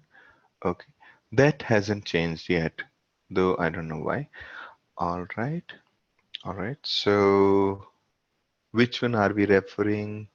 Do you want to share your screen? I can. Okay, probably that would help me understand. Okay, okay. A question from Pintao's question is, where does m come from in this? Yeah, we had actually declared m above, right? We had declared m above somewhere, the number of records. Okay, thank you, James. Okay,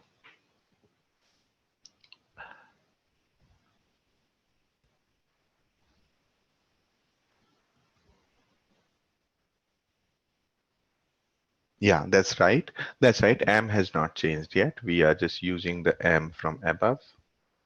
Somewhere we declared m.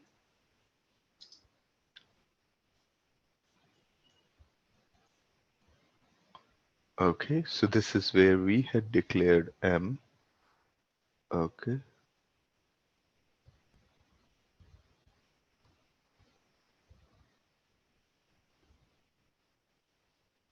was it?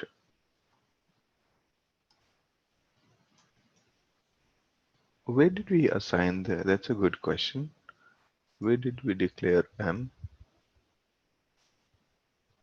It was declared somewhere above and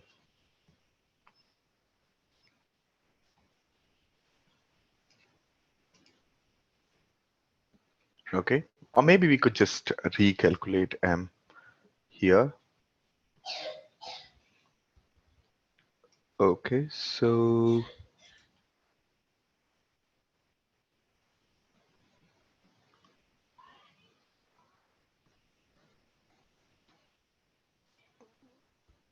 okay, so here the m is already declared. Let me just see what's the value of m. It's 10. Okay, I think that's a problem. I think there's a problem. So we're still using the number of records as 10. Okay, so what we need to do is we need to say housing.target. Okay, housing.target. Okay, and then, or you could just say shape and the 0, right? That's our M. So the M has been kind of misleading so far. Okay, good. Thank you for bringing that up. All right, so, all right, now this is what it is. Thank you, James and Pinta, for that question. So I hope we have now corrected it. So all I did was here, I have reassigned the value of n. Okay, so you can also do that.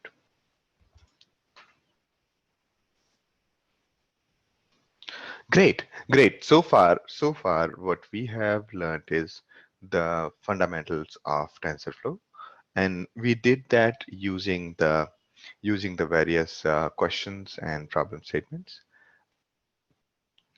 So, so you can see that TensorFlow not only provides the basic constructs such as placeholder, variables, constants, and it also provides us some of the algorithms and optimizations already written for it. So tf.train contains those variables, those functions and classes. All right. So before the break, we had implemented the mini batch gradient descent. All right, so let's start with another very important aspect of any framework for machine learning is saving and restoring models. Saving and restoring models. So, so whenever the computation is happening, we should generally save the model parameters to the disk. Okay, and once the first set of training is finished, and some data is important, we should generally save it to the disk. It helps in using the trained models without retraining them and remembering. So remember that training takes a lot of time. So using models in other programs. So let us say that you are training your model as in computing thetas on say gigabytes of data, really humongous data, and what you want is that you would want to do it on the website. The prediction you want to do on your website. So after you have done the training, you would have to save the model and transfer it to the your web server. From there, it will be catered to the users, right? So for this cannot happen without saving the model to the disk, right? The other thing is that the frequency of prediction and frequency of trainings vary vastly. Okay, so for example, the training might happen once in 15 days, right? While the prediction could happen at every second. Okay, so therefore, it's important to just keep preparing the training models, saving it, and putting it in the production. And then while the next model is getting prepared, you're using the previous model or uh, the previous coefficients to predict the next values. Okay, that's why we need saving and restoring. So we should also sometimes our algorithm takes just too much time. Therefore, checkpoints could be very useful. Let's say your process is getting killed.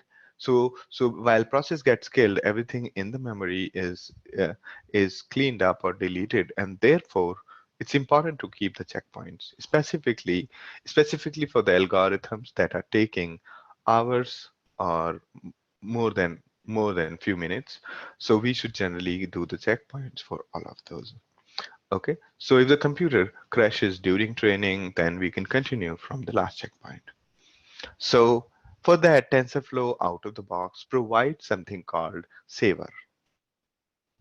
So you instantiate the saver, you basically create a saver node, and at the end of construction phase, after all the variables are declared, so once you have declared all the variables, you can create one saver node, and then you can use the saver node to save the data. Okay, so let's take a look here. Again, the same example of gradient descent. We have x, y, theta, and we've defined theta. We have y predicted, we have error, we have the gradient descent optimizer, and so on. And then we have initializing variables. Then after we have done with everything, we are creating our saver, right? This is the instance of the saver. Once that is done, we are in the session, what we are doing is after, say, at every 100 iterations. So what does this mean? When the epoch is divisible by 100, then this happens. It prints the epoch here, as well as it saves the data using saver.save. Okay, so this way, every time it is going to make a checkpoint. Now let's take a look at this method. So every 100th iteration, it is doing what is it doing is printing these values, okay, the iteration number as well as the MSE value. So here the while it is saving a particular session, right? It is saving it to a particular file. Okay, so it's going to this folder must exist. This folder must exist. If it doesn't exist in yours, please create one. And since we are specifying the relative path relative to this notebook, right? And where is this notebook saved? Notebook is in this folder. So this folder that you see model CKPS should be in this folder at model this location, right? And of course, you can provide an absolute path that is also completely okay. And then this file will be created. All right. So when we say session.run, it's going to, at every 100th iteration, it's going to print this and save the results to the checkpoint file. Okay.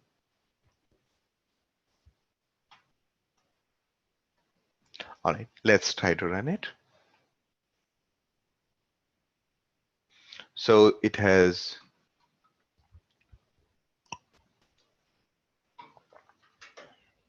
okay. So you can see that it has saved the results. Okay. And let me just go to this folder. Okay. And you can see that there are these files. Okay, so we can delete these files in this. Okay, I'll just leave the readme here.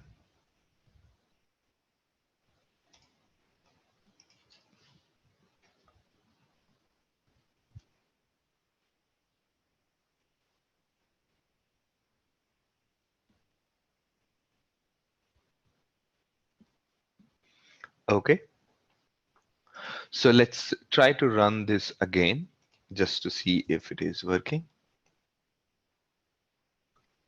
All right, so you can see that it has created these files.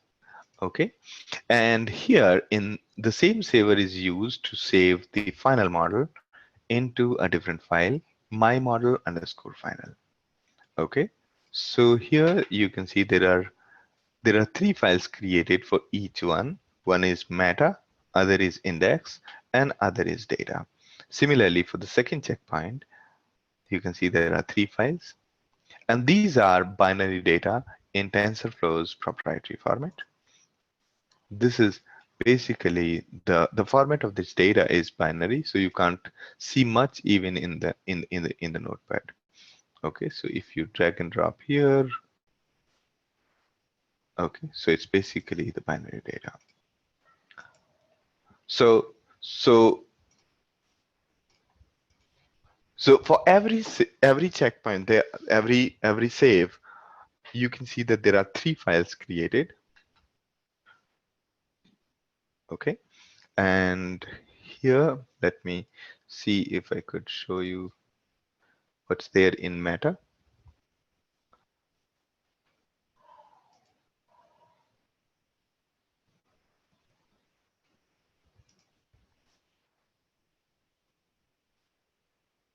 Okay, so again, this one is binary data. This basically this one contains the meta contains the models, the graph, and the data contains the actual values. Okay, so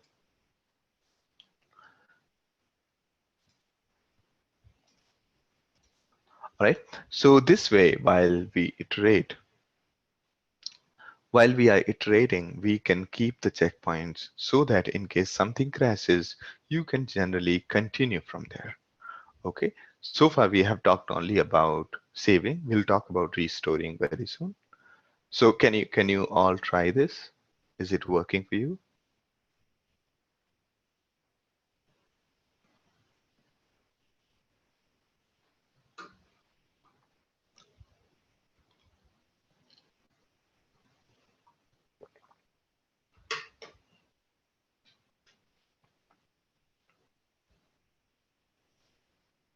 Did you check the files? Did it work?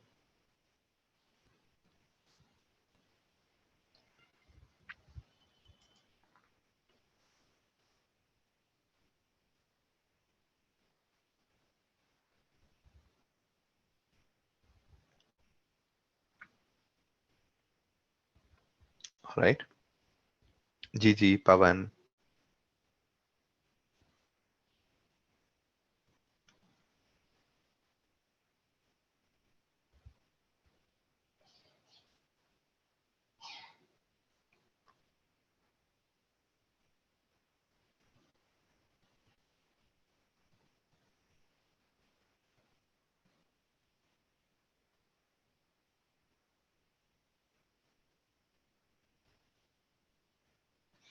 Okay.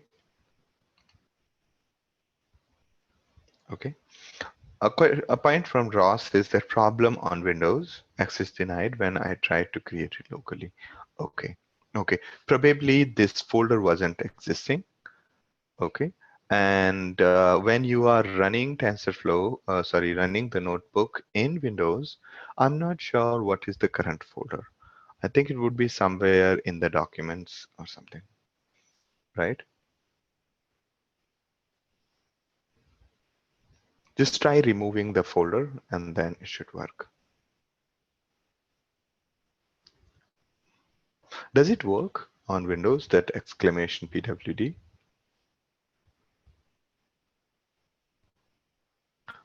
Yeah, thank you, Siva. That could be another issue. All right. All right. Good. Good. On Windows, does it work? The exclamation PWD? Okay. Great. Great. All right. So thank you all for quick answers. Great. Great. So far we have done is saving the data. Now, how to restore models in TensorFlow? We have saved some data which is in binary format. How to restore it? So so in the execution phase, instead of initializing the variable using init, just call restore method on the saver object. Okay. Whenever let's say you are doing some training and you know that the it might crash, so the initialization we can do the initialization using the restore, okay, instead of usual initialization. Okay, so so it's a so you can create a session, restore the data from the same file, and then you can print this value. Okay, let's go here. You can see here we're just using another session, right? And then we are saying save restore session, the same session here, and we are saying this. So we are calling the restore on saver object, and it is going to read this file. It is going to read this file and load the variables load the graph and the other variables in this object. Okay, so and this is the current object, and therefore whatever variables we had defined there, they will be loaded here. Okay, so you can always say print best theta restored. Okay, so this was the best theta. As you can see, this is same as this best theta.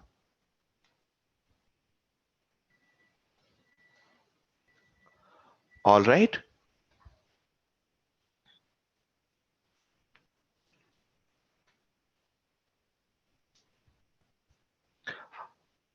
Okay, so you can see that we are successfully able to restore. All we need to do is provide the instance of the session that you want to restore to and provide the file name.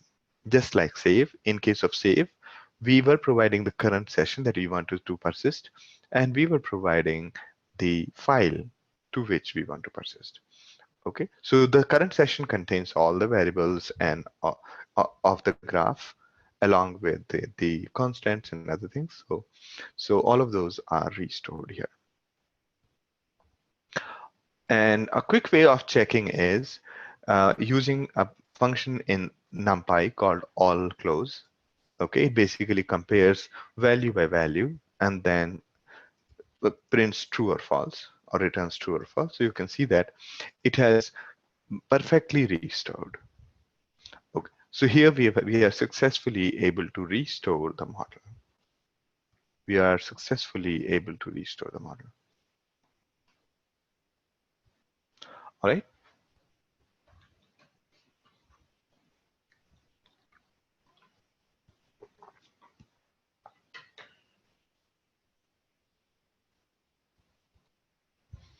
Great. Now,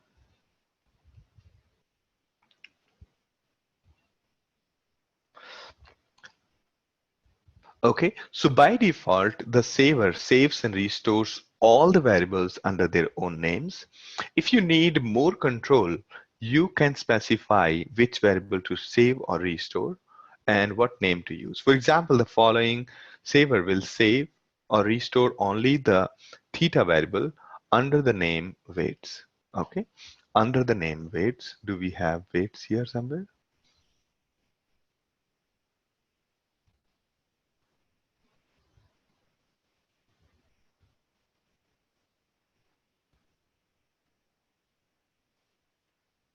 Okay, so it basically gives new name to, okay, so here we are, yeah, we can specifically save the data. We can specifically save the data instead of saving the entire graph. Okay, using this dictionary as the argument to the saver. All right. So that was a quick look into save and restore. Now, visualizing the graph. This is quite interesting, and this will help us understand these graphs. And these will, this is something that you are going to use it as you go ahead. All right. So in the previous example, we used print function to visualize progress during training, correct? So far, what we have done is we have trained our models and everything looks perfect. We have done kind of online training as well as offline batch training, right? Online training using the placeholders. And we also understood the background about the computations, like the differential and other parts. So far, in order to understand our graph, we have been using print function. Okay, print function for understanding what's going behind the scenes, right? So in the real life, the graph could be really complex and confusing, right? As the complexity of problem increases, the graph will be having thousands of nodes, okay? Thousands of nodes, and therefore it will become complex and confusing. So better way to visualize the graph is by the way of TensorBoard. So this is how the TensorBoard looks like, okay? This is how a TensorBoard looks like. TensorBoard is a suite of web application for inspecting and understanding TensorFlow runs and their graphs. All right. So TensorBoard, I'm sorry. So TensorBoard is a suite of web application. I've been using TensorFlow and TensorBoard interchangeably, so let me correct. So TensorBoard is suite of web application. Okay, it helps us understand and inspect various variables in graphs. Okay, so TensorBoard makes it easy to understand, debug, and optimize TensorFlow programs. So if we feed training statistics, stats, or data to to the TensorBoard, it will display nice interactive visualization of these stats in the in the browser. If we feed graph definition to TensorBoard, it displays great interface to browse through the whole graph. It's very useful in identifying errors in the graph. Okay, we can visualize using TensorBoard using two ways. One is using the Jupyter, other is using the TensorBoard server. Okay, so under the hood, basically both the things are doing the same thing. Both are launching their own TensorBoard server, and in the first case, if you have only access to the Jupyter, then you can use the first way. And if you have access to the console as well, then you can use the TensorBoard server. Okay, so all right, so let's take a look. So here we have written two functions. Okay, there's no need to go into exact what's going on there. Okay, these are just helper functions that help us visualize the values in the browser. Okay, so you can see this is how it looks like. Okay, this is how it looks like. So it is trying to display the default graph. This is trying to display the default graph, you can see. Okay, so all right, I think I'll have to make it full screen because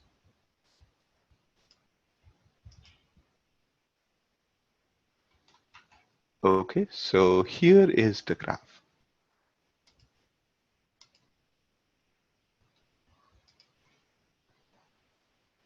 So you can see that earlier we had created MSE, then we created before that we created square, then and so on. So it has basically visualized this in the graph. Okay, this is less user friendly. We will opt for the second option. Okay, and do that in the second option. Okay, so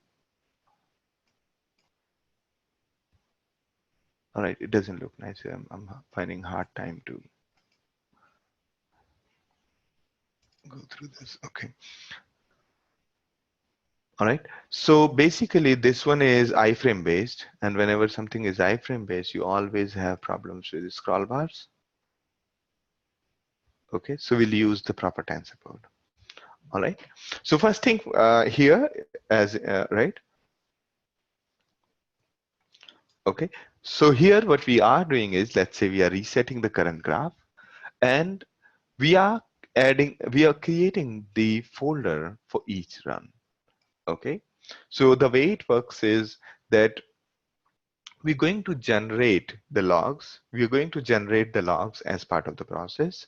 And then we're going to use TensorBoard to load these logs and visualize it. Okay. So what we are doing here is, first we are computing the current time. On every run, we'll have a new time here. And then in this directory, TF logs, we are going to create the file with this name.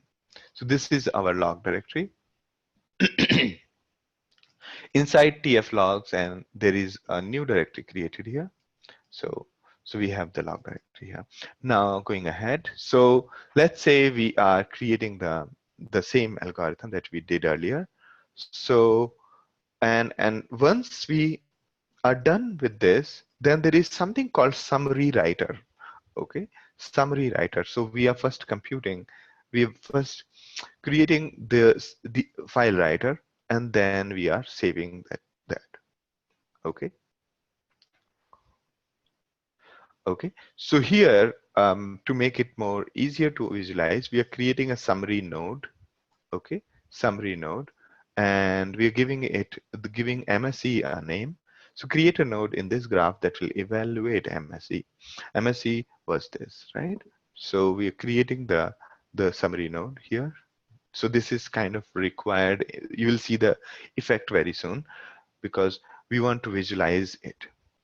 Okay, So then we are creating the file writer for the folder that we defined above. So on every run, instead of overwriting logs, we are separating it into different folders. That's what we did above while defining the log directory using the current time. Okay, so here we are saying that file writer, and this is the log directory, and this is the default graph that we are passing it for persisting, as in passing it for saving.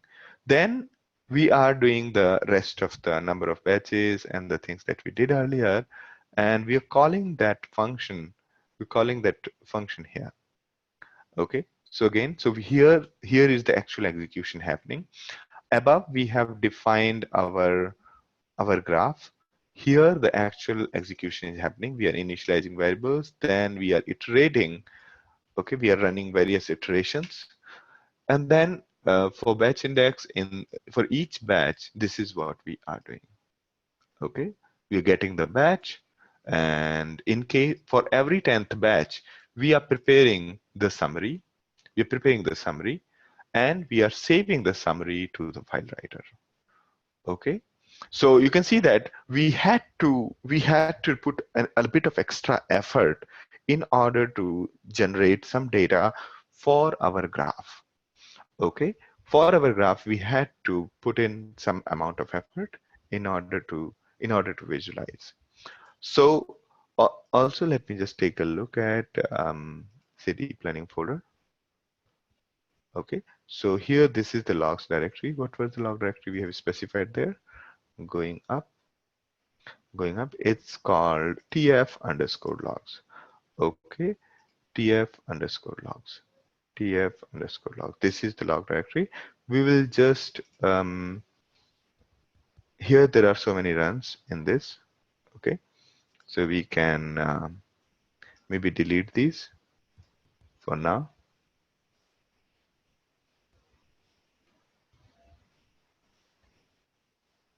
Oh, it doesn't let me delete before, right? Okay, so I'll just go into that folder and from the console, and so deep learning, and here there is tflog. So what I will do is I will just create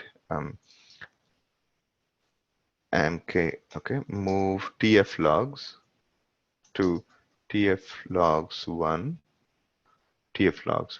and then create a new same directory again, tf underscore log. I'm just cleaning up everything.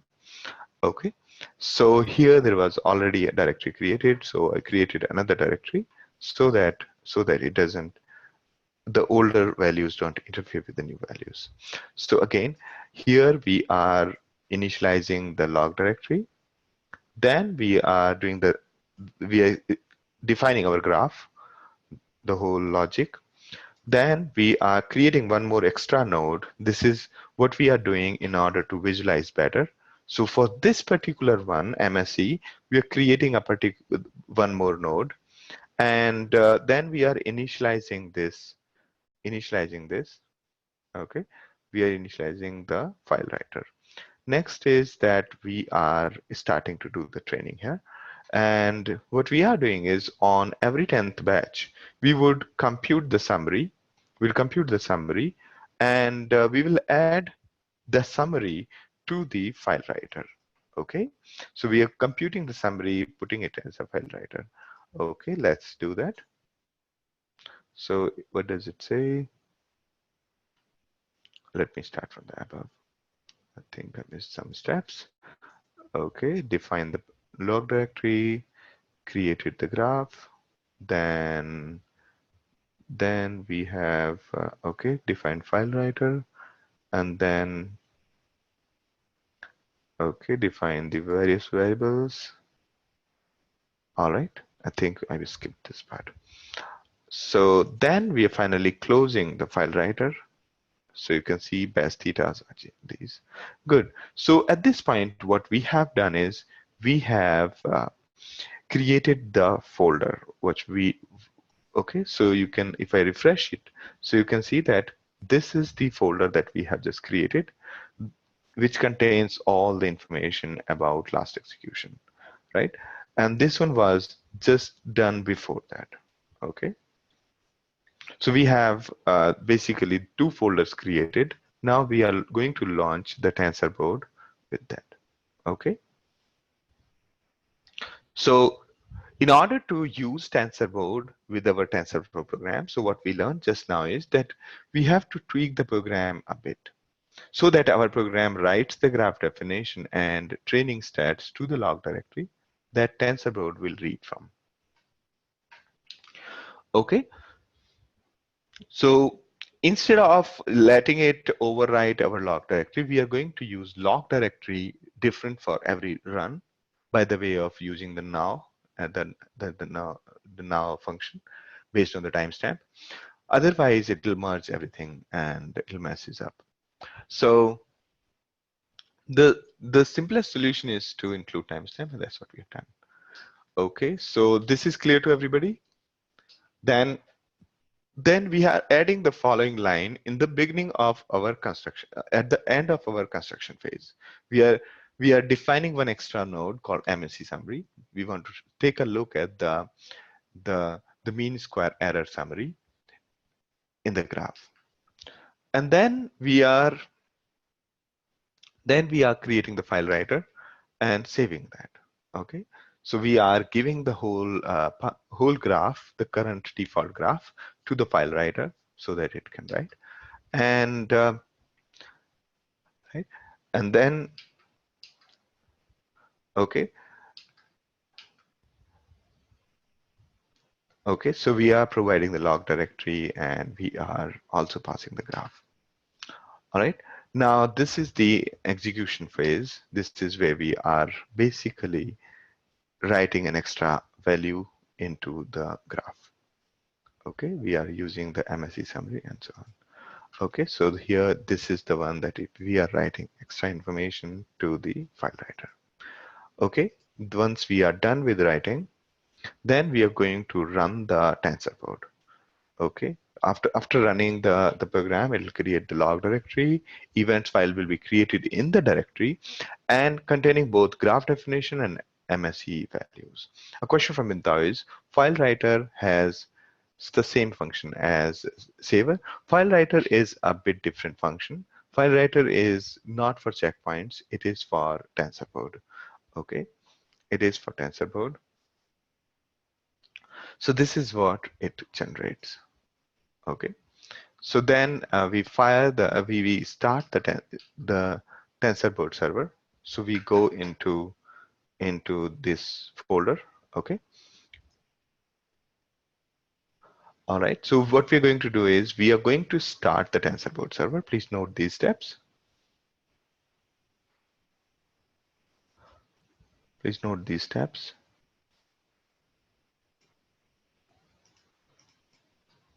Okay. So first of all,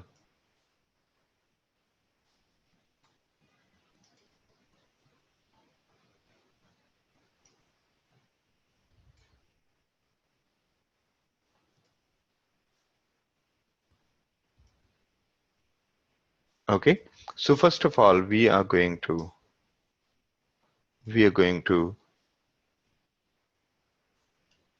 activate the Python 3 environment. Okay.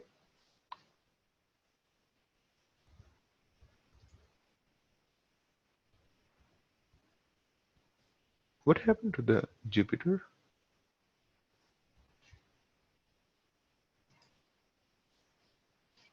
Okay. So what happened to the Jupyter? Did we? Oh, here it is. Okay, it was in the full screen mode. All right. So once we have saved the results and checked that the folders are being generated, then is the time to start the TensorBoard. And how do we start that? By first of all activating the Python 3 environment using the source activate. So you go to the console and say source activate Python 36 py36. So you will notice the Python 3.6 environment here, right? So you can also see what is the version. Okay, so you can see it's Python 3. All right. Now, a question from Siva, from which folder do we start? Yes, it does matter. it does matter. You should start from the same folder where this folder is there. Either you could specify the absolute log directory. If you're specifying the relative log directory, then you will have to go there. So here you have to go to cdml folder in your home directory, wherever you have checked out, wherever is the deep learning directory. That's where you need to start. Okay. So here we are, once we have logged in, we are going to say cdml because that's where my data is. And then we are specifying the port. Okay. Please feel free to change the port as per your choice. Here I'm using 6006 port. You can use some other port if you are on e.cloudxlab. Okay. So it says that it has started, right? It has started. Now we can start to visualize the graph. Also, please notice that it is an internal URL. So we need to pick up our URL from here, e.cloudxlab and then 6006. Okay, 6006. That is the one that we need to do. And what was the URL? Okay, that is the URL. So we can just open that in the browser. All right, are you all able to open the TensorBoard? So you can see that the MSE, how it varies, has been represented here. Okay, in the summary part, this is what is being described. Okay, so you can see that you could go over this and take a look at how the summary is, how is the MSE is varying. So you can see that initially the rate of change of error was really high, and then it became low. Okay, and you can also select the various runs, right? So the first run did not have any of the summary values, while the second run has the summary values. Okay, are you able to open the TensorBoard? No? Are you able to run it, and do you see the logs? Do you see the logs, TF logs?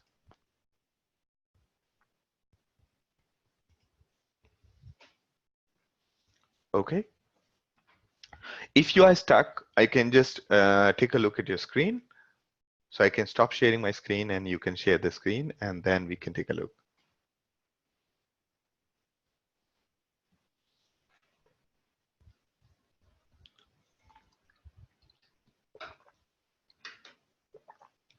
Okay. So here are the steps. Okay. One, run the Jupyter code, right? Check if log directory is created. Third is cdml and start TensorBoard.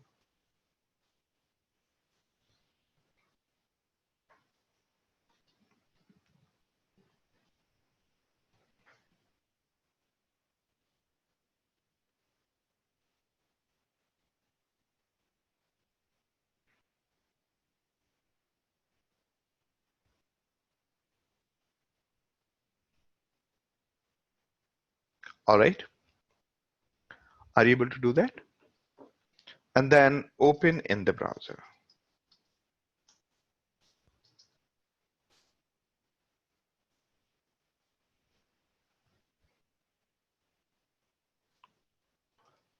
Okay.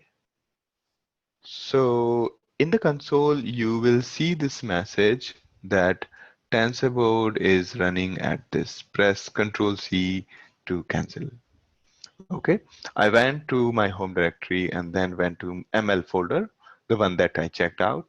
And then I said TensorBoard log directory and specify the directory called tflog. Okay. It is inside, this directory is inside deep learning, which is inside ML and which is inside my home directory. Okay. Yes, that's right, James. It doesn't show anywhere that it has started successfully, but it seems to work anyway.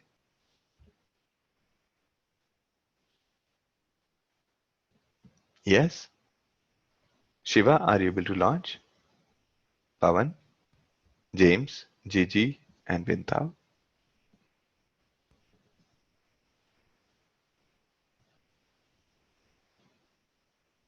Okay, probably you are accessing my server. I can see. Okay. You'll have to specify a different port if you are on either CloudxLab. So my port is this. You can specify your own port. You could specify 6007, 6008, 6009, and so on. Okay.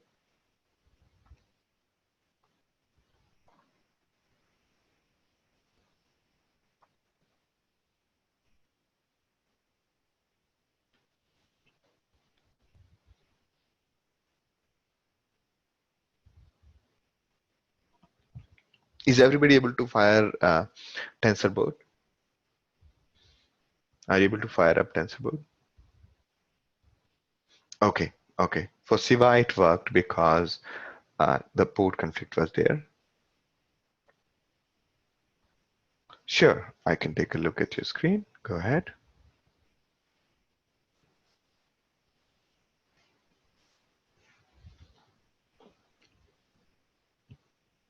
Okay, so it says that it is started. So you can go to f.cloudxlab because you are on F.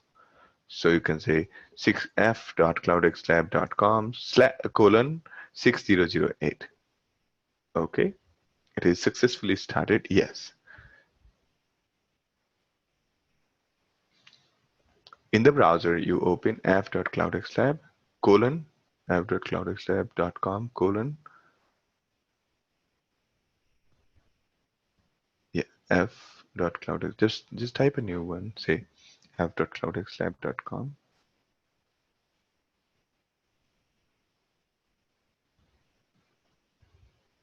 Okay, say here just remove the URL. Okay, and type f.cloudxlab.com colon com colon after com say colon.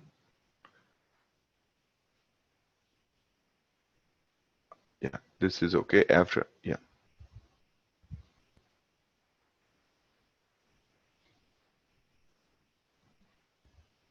yeah.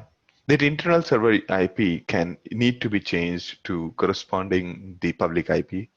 So you can find that out from your console URL. Okay, yeah, you can say colon 6008 Vinta. That's the port number. Here you can set colon the way I was saying. So for you, it's going to be, I'm just copy pasting. For you, it should be 6008 and F. Let me also try to open it. Okay, I'm also trying to open it parallelly. Yes, it is working. All right. So the one I have given on chat, try that URL and it should work.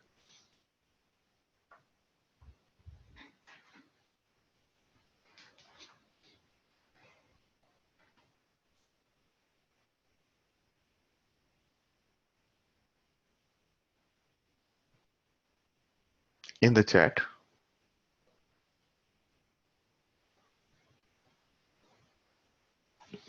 you're not able to see the chat?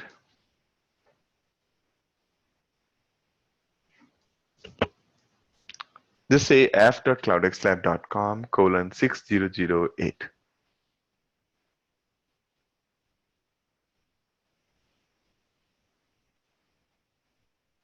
That's right. So this is your dashboard. Okay. All right.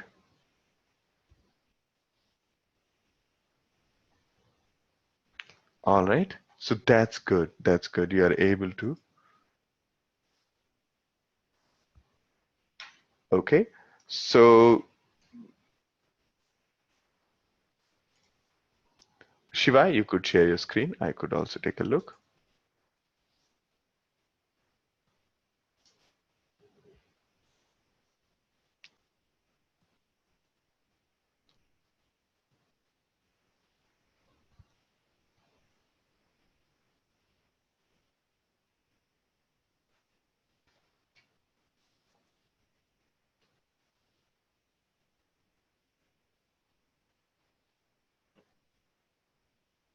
Yeah, this is right. This is good. Okay.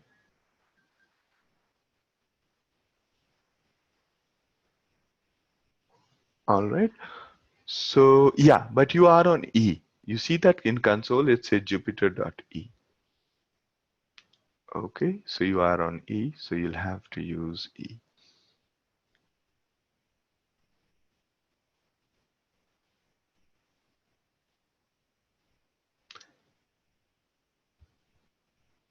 Here, you'll have to say e.cloudxlab.com 606 the colon 6007.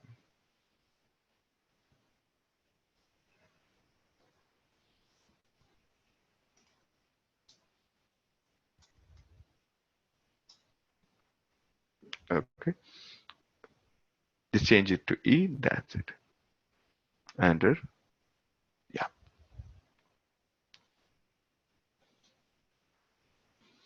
So no scalar data was found. No worries. So probably you have launched it from a different folder. Okay. Can you show me the console? Can you show me the console? Press Control C. All right. Press Control C. Yeah. So you are launching from deep learning folder, right? So you don't have to specify. Yeah. Go to the go to the command, or you just say cd dot dot. Go one level up. Cd. Yes. And then run the same command. Yeah. So here, if you see log directory, go two arrow keys up. Press arrow key up arrow key twice. Now you can run the TensorBoard. Okay. Yeah, that's the one. Enter. So now you can see we are providing the log directory relative to current directory, which is inside deep learning. So now it should work fine. Enter. All right. Go to the browser because the port and the host name remains the same. You can go to the browser and refresh. Okay, TensorBoard refresh.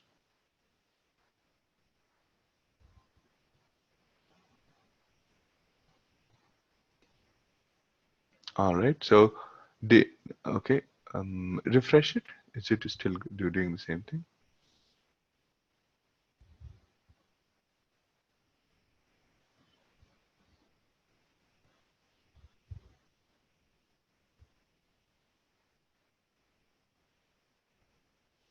Okay, so go to the browser in the TensorFlow notebook. Try running everything. It should be done. Try running the that notebook. Then after TensorBoard, there is a notebook called TensorFlow. Try running that. Fifth tab in your browser. Next one, next tab. So try running that code. It should happen again. So I think the data is not there. Yeah. Try running it again and let's take a look. Hmm. That's right.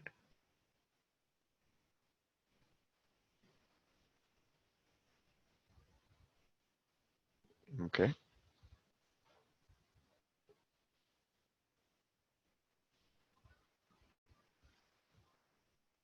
All right. What does it say? It says fetch batch is not defined. Okay. Do one thing. Say at this point, right? Just say cell run all above. Cell run all above.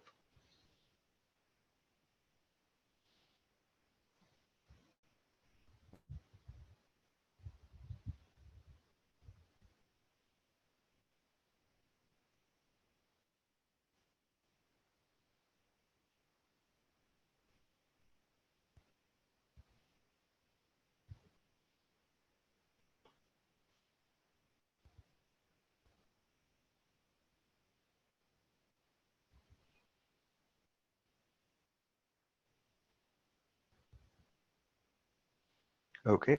I think it has run. Okay. Just run it again. This part.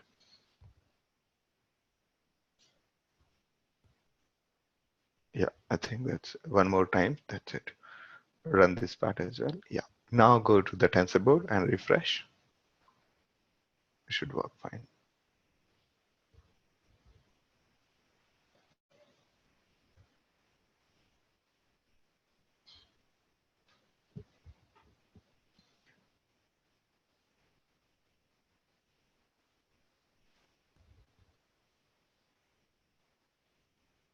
Remove the scalars from here. Remove the scalars. Yeah, it is there now. All right. So you can see that it has worked. Probably the MSE was not generated earlier. The graph was not generated. That's one of the reasons. But I'm wondering why does it look very strange? All right. All right. Good. So at least this is being generated, but I'm just wondering why does it look that way? Mine looks very strange. Okay. All right. So I think this is fine. This is running fine now. All right. Great.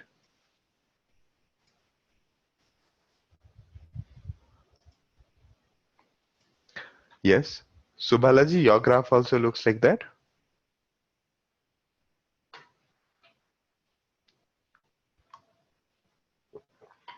I see. Then maybe my graph is wrong. Okay, so I'll take a look at that. Probably I have executed something multiple times. You know what? What has happened? In my case, I have used m equals, I have reassigned m value, while you all are using the m equals 20. Okay, and I think James, you corrected that one. That's why that's why yours looks like mine. I see, I see. So we'll make the changes. I'll commit after the session, and then that'll be good. All right, great, great. So everybody is able to see the TensorFlow, right, at this point?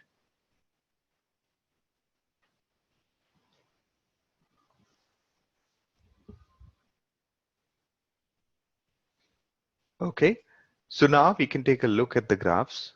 Okay, we can just change it from scalar to graphs. Okay, it should present you the graph.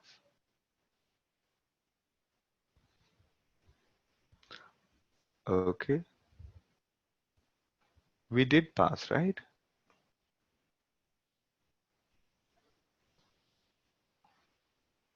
So it says that I have not passed the graph. Okay, so maybe I'll just change the run. Yeah, once I change my run here, then I got this. All right, so this is the nice visualization of our graph. See that?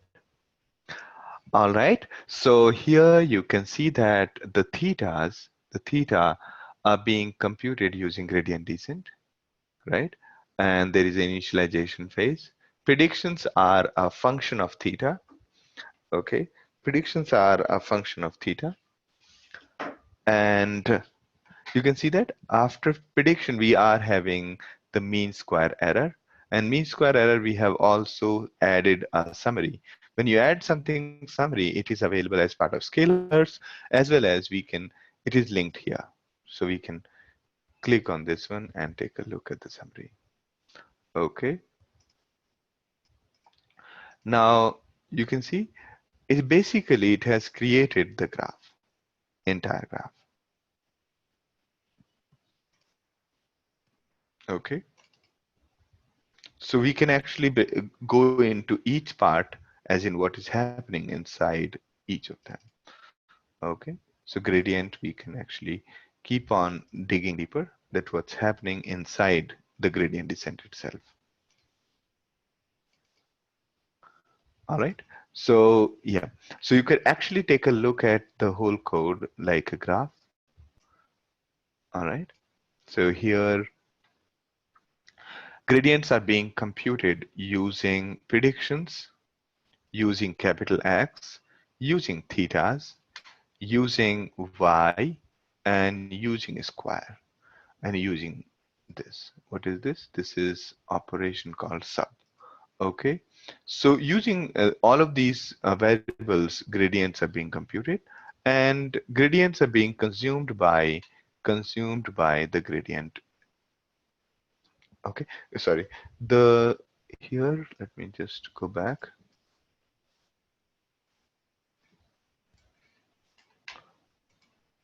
Okay, so let me go back here.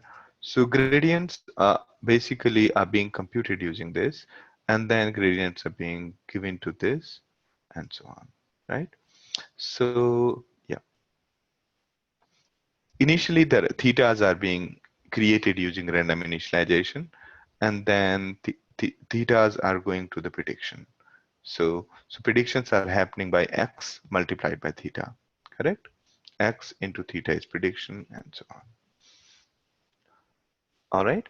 Now next theta is computed using this one, gradients.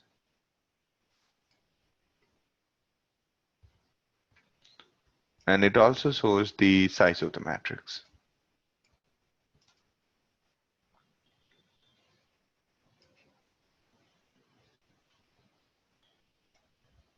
All right. Now can you visualize the entire gradient descent graph here,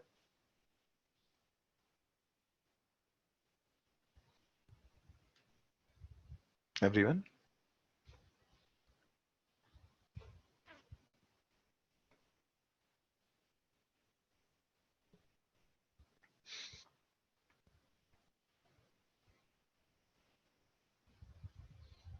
Okay, so the graph is quite useful, specifically we are when we are having the complex flow chart.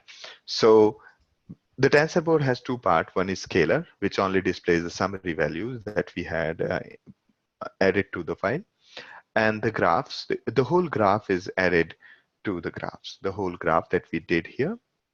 So here we did the default graph. This graph is displayed there. Okay, and we are adding some more values to it, like summary and other things, and then we are closing the session. All right, so this way we are able to visualize the graph and other variables using TensorFlow. Okay, so whenever the complex graph is there, you can generally take a look at the TensorBoard and see what's happening there. All right, the next idea is about namescopes. So namescopes are quite useful entities, just like every programming language has something called namespace, packages, modules. In the same way, we have namescopes. Okay, when dealing with complex neural networks, the graph becomes cluttered with thousands of nodes. Just like in normal programming language, if there was no namespace or no package, no module, it'll become the whole workspace will become cluttered. In the same way, TensorFlow provides you the namescopes. Okay, so all you do is while defining a variable, you define a namespace. Okay, you define a name for it. So every variable has got a name. So you can define a name for it. In case you're defining the same name twice, it'll automatically put underscore one, underscore two, and so on after this name. And when we create such a node, TensorFlow checks if the name already exists. If not, then if it is already existing, then it puts underscore followed by a number. All right. Similarly, the TensorFlow provides something called a scope. Okay, TensorFlow provides something called a scope so that you don't mess up with the variable name too much, and that's where the scope come into play. So just like we have session in which with the whole computation of session is happening there, in the same way we could define this name scope. So we are saying with this name scope, right? This is the name scope, and we are defining these variables. Okay, with this name scope, we are defining these variables, meaning this variable A would exist inside param, this particular one, and so on. And here you can see that we have defined the same name scope thrice, which means that there are three parallel name scopes, three parallel name scopes. This one gets a name param underscore one, this one gets param underscore two, and so on. So you can see that we can work with a namescope in this fashion. But once we define a variable in a particular namescope, we can't do that same again. We can't uh, redefine that in the namescope again. All right. So if we have, let's say here we have defined A1, A2, A3, A4, A1, A2, A3, A4, A5, right? And when we print their name, you will see that the name of the variables in this case has changed, while in this case the name is same, but there is a scope parameter which has been appended to these names. Okay, let's take a look. So you can see that here we are resetting the graph. We are defining A1, A2, A3, A4, A5, and you can see.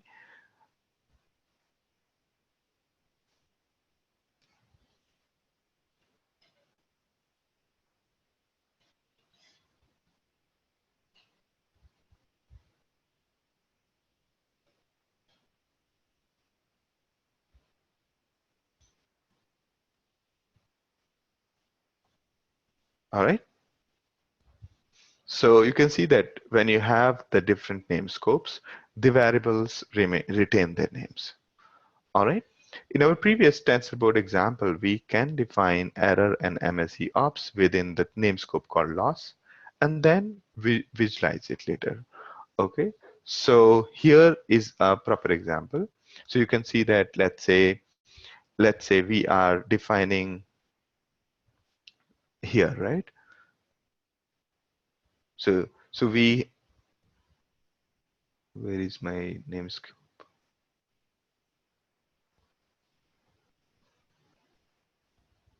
All right. So yeah. So here basically we are creating a loss. There is a namescope called loss, and here we can define the variable called MSE. Okay, it won't be touched by other scopes.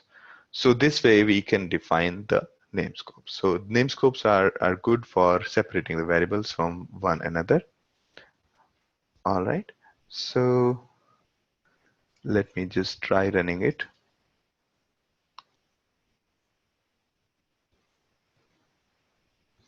Okay.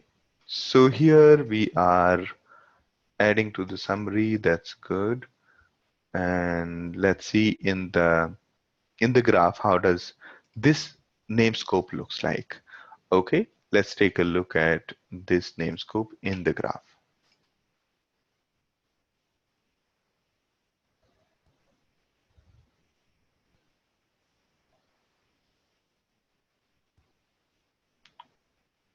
Okay, let me just run the latest one. Okay, so you can see that those two values are basically bundled into a single node. Okay, you can see MSC and all these values are into one single node. So this basically reduces the clutter to a very large extent. Okay, in your graph, it will basically reduce the clutter very much. So whatever variables you would like to club together, you can define them in the same namescope. All right. So this way we can reduce the total clutter. All right. The next part with respect to TensorFlow is modularity. Okay, and let's just okay. So a, a question from Shiva is it something like code regions? Yeah, the way we have code regions in case of your ID. In the same way, TensorFlow has this idea of namescope, or you can think of it like namespace. Okay, just like in a folder, you define various things. In the same way, namescope is basically like a folder. All right. Now, the next important concept after namescope is the modularity. Okay. Here is a more involving example. So in machine learning or deep learning, we will study this function very often. It's called ReLU. It's called rectified linear units. Okay. So a ReLU is a very simple function. What it does is it's normal line, except that there's no negative to it. Okay, so if the value of x is negative, the y is 0. Otherwise, it's normal line. If you have the value of w is something, then y is this. Okay. So based on w means the slope, and the b is the distance from the center. And here, in case this is negative, then it returns 0. So ReLU is nothing but a line which does not have negative part to it. Okay, it does not have negative part to it. So that's called ReLU. Is it clear to everyone? So the graph at the top shows it. So had it been a normal line, it will go through like this. But since it's a ReLU, the negative part is converted into 0. Okay, that's what this equation means. It means max of these two. Okay, max of these two. So meaning that anything below 0 is always going to be 0. If this returns below 0, it is going to be this. Okay. Otherwise, anything above 0 is going to be this. So it's a max of these two. All right. I hope the meaning of function ReLU is making sense to you. Instead of taking arbitrary example, we thought we'll take some meaningful example which will be used again. Okay. So should I move ahead?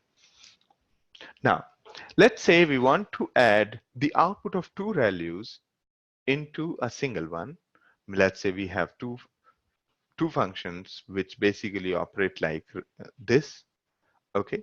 And we want to add them and we want to get the results. For example, here. Okay, let me show you this. Okay, so we created W1, B1, and we created first Z and second Z. Okay, so we have two values. The first one computes this way, and second, so both values are very identical, right? So we are adding these Z1 and Z2 here.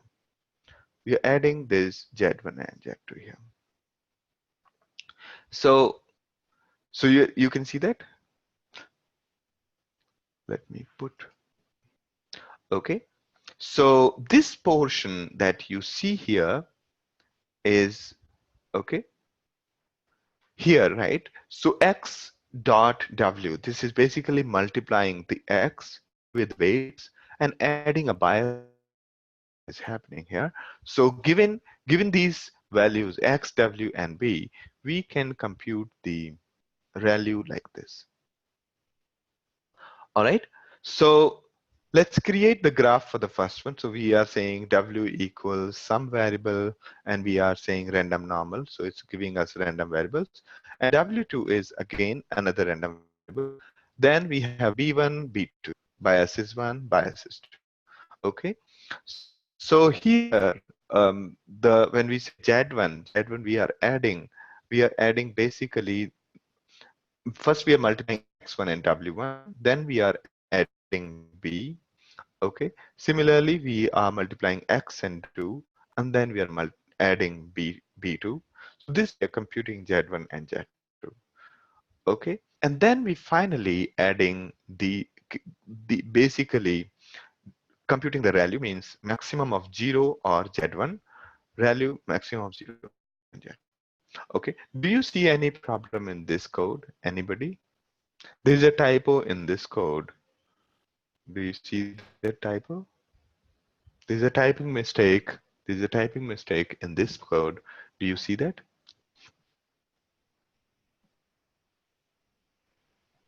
Anybody? Yes?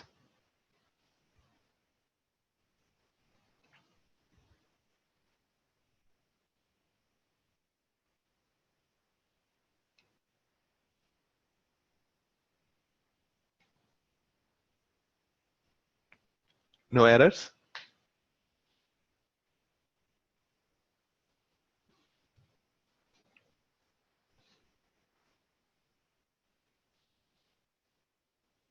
Shiva, Pavan, James, Gigi, Prateek, Shahrukh,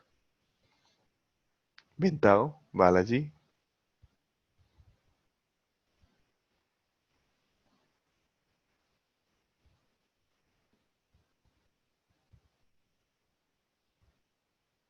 It's actually just the definitions are just too big. That's why it is looking bad.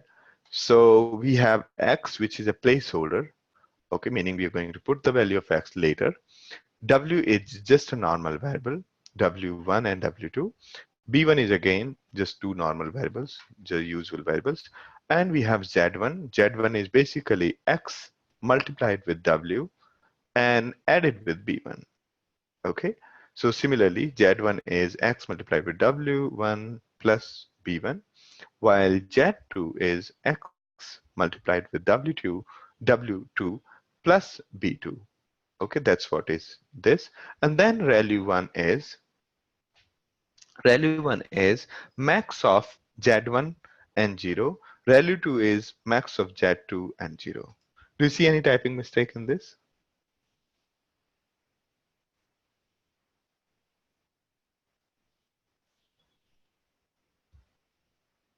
Correct. So the value could have been here, the max of Z2. That's right.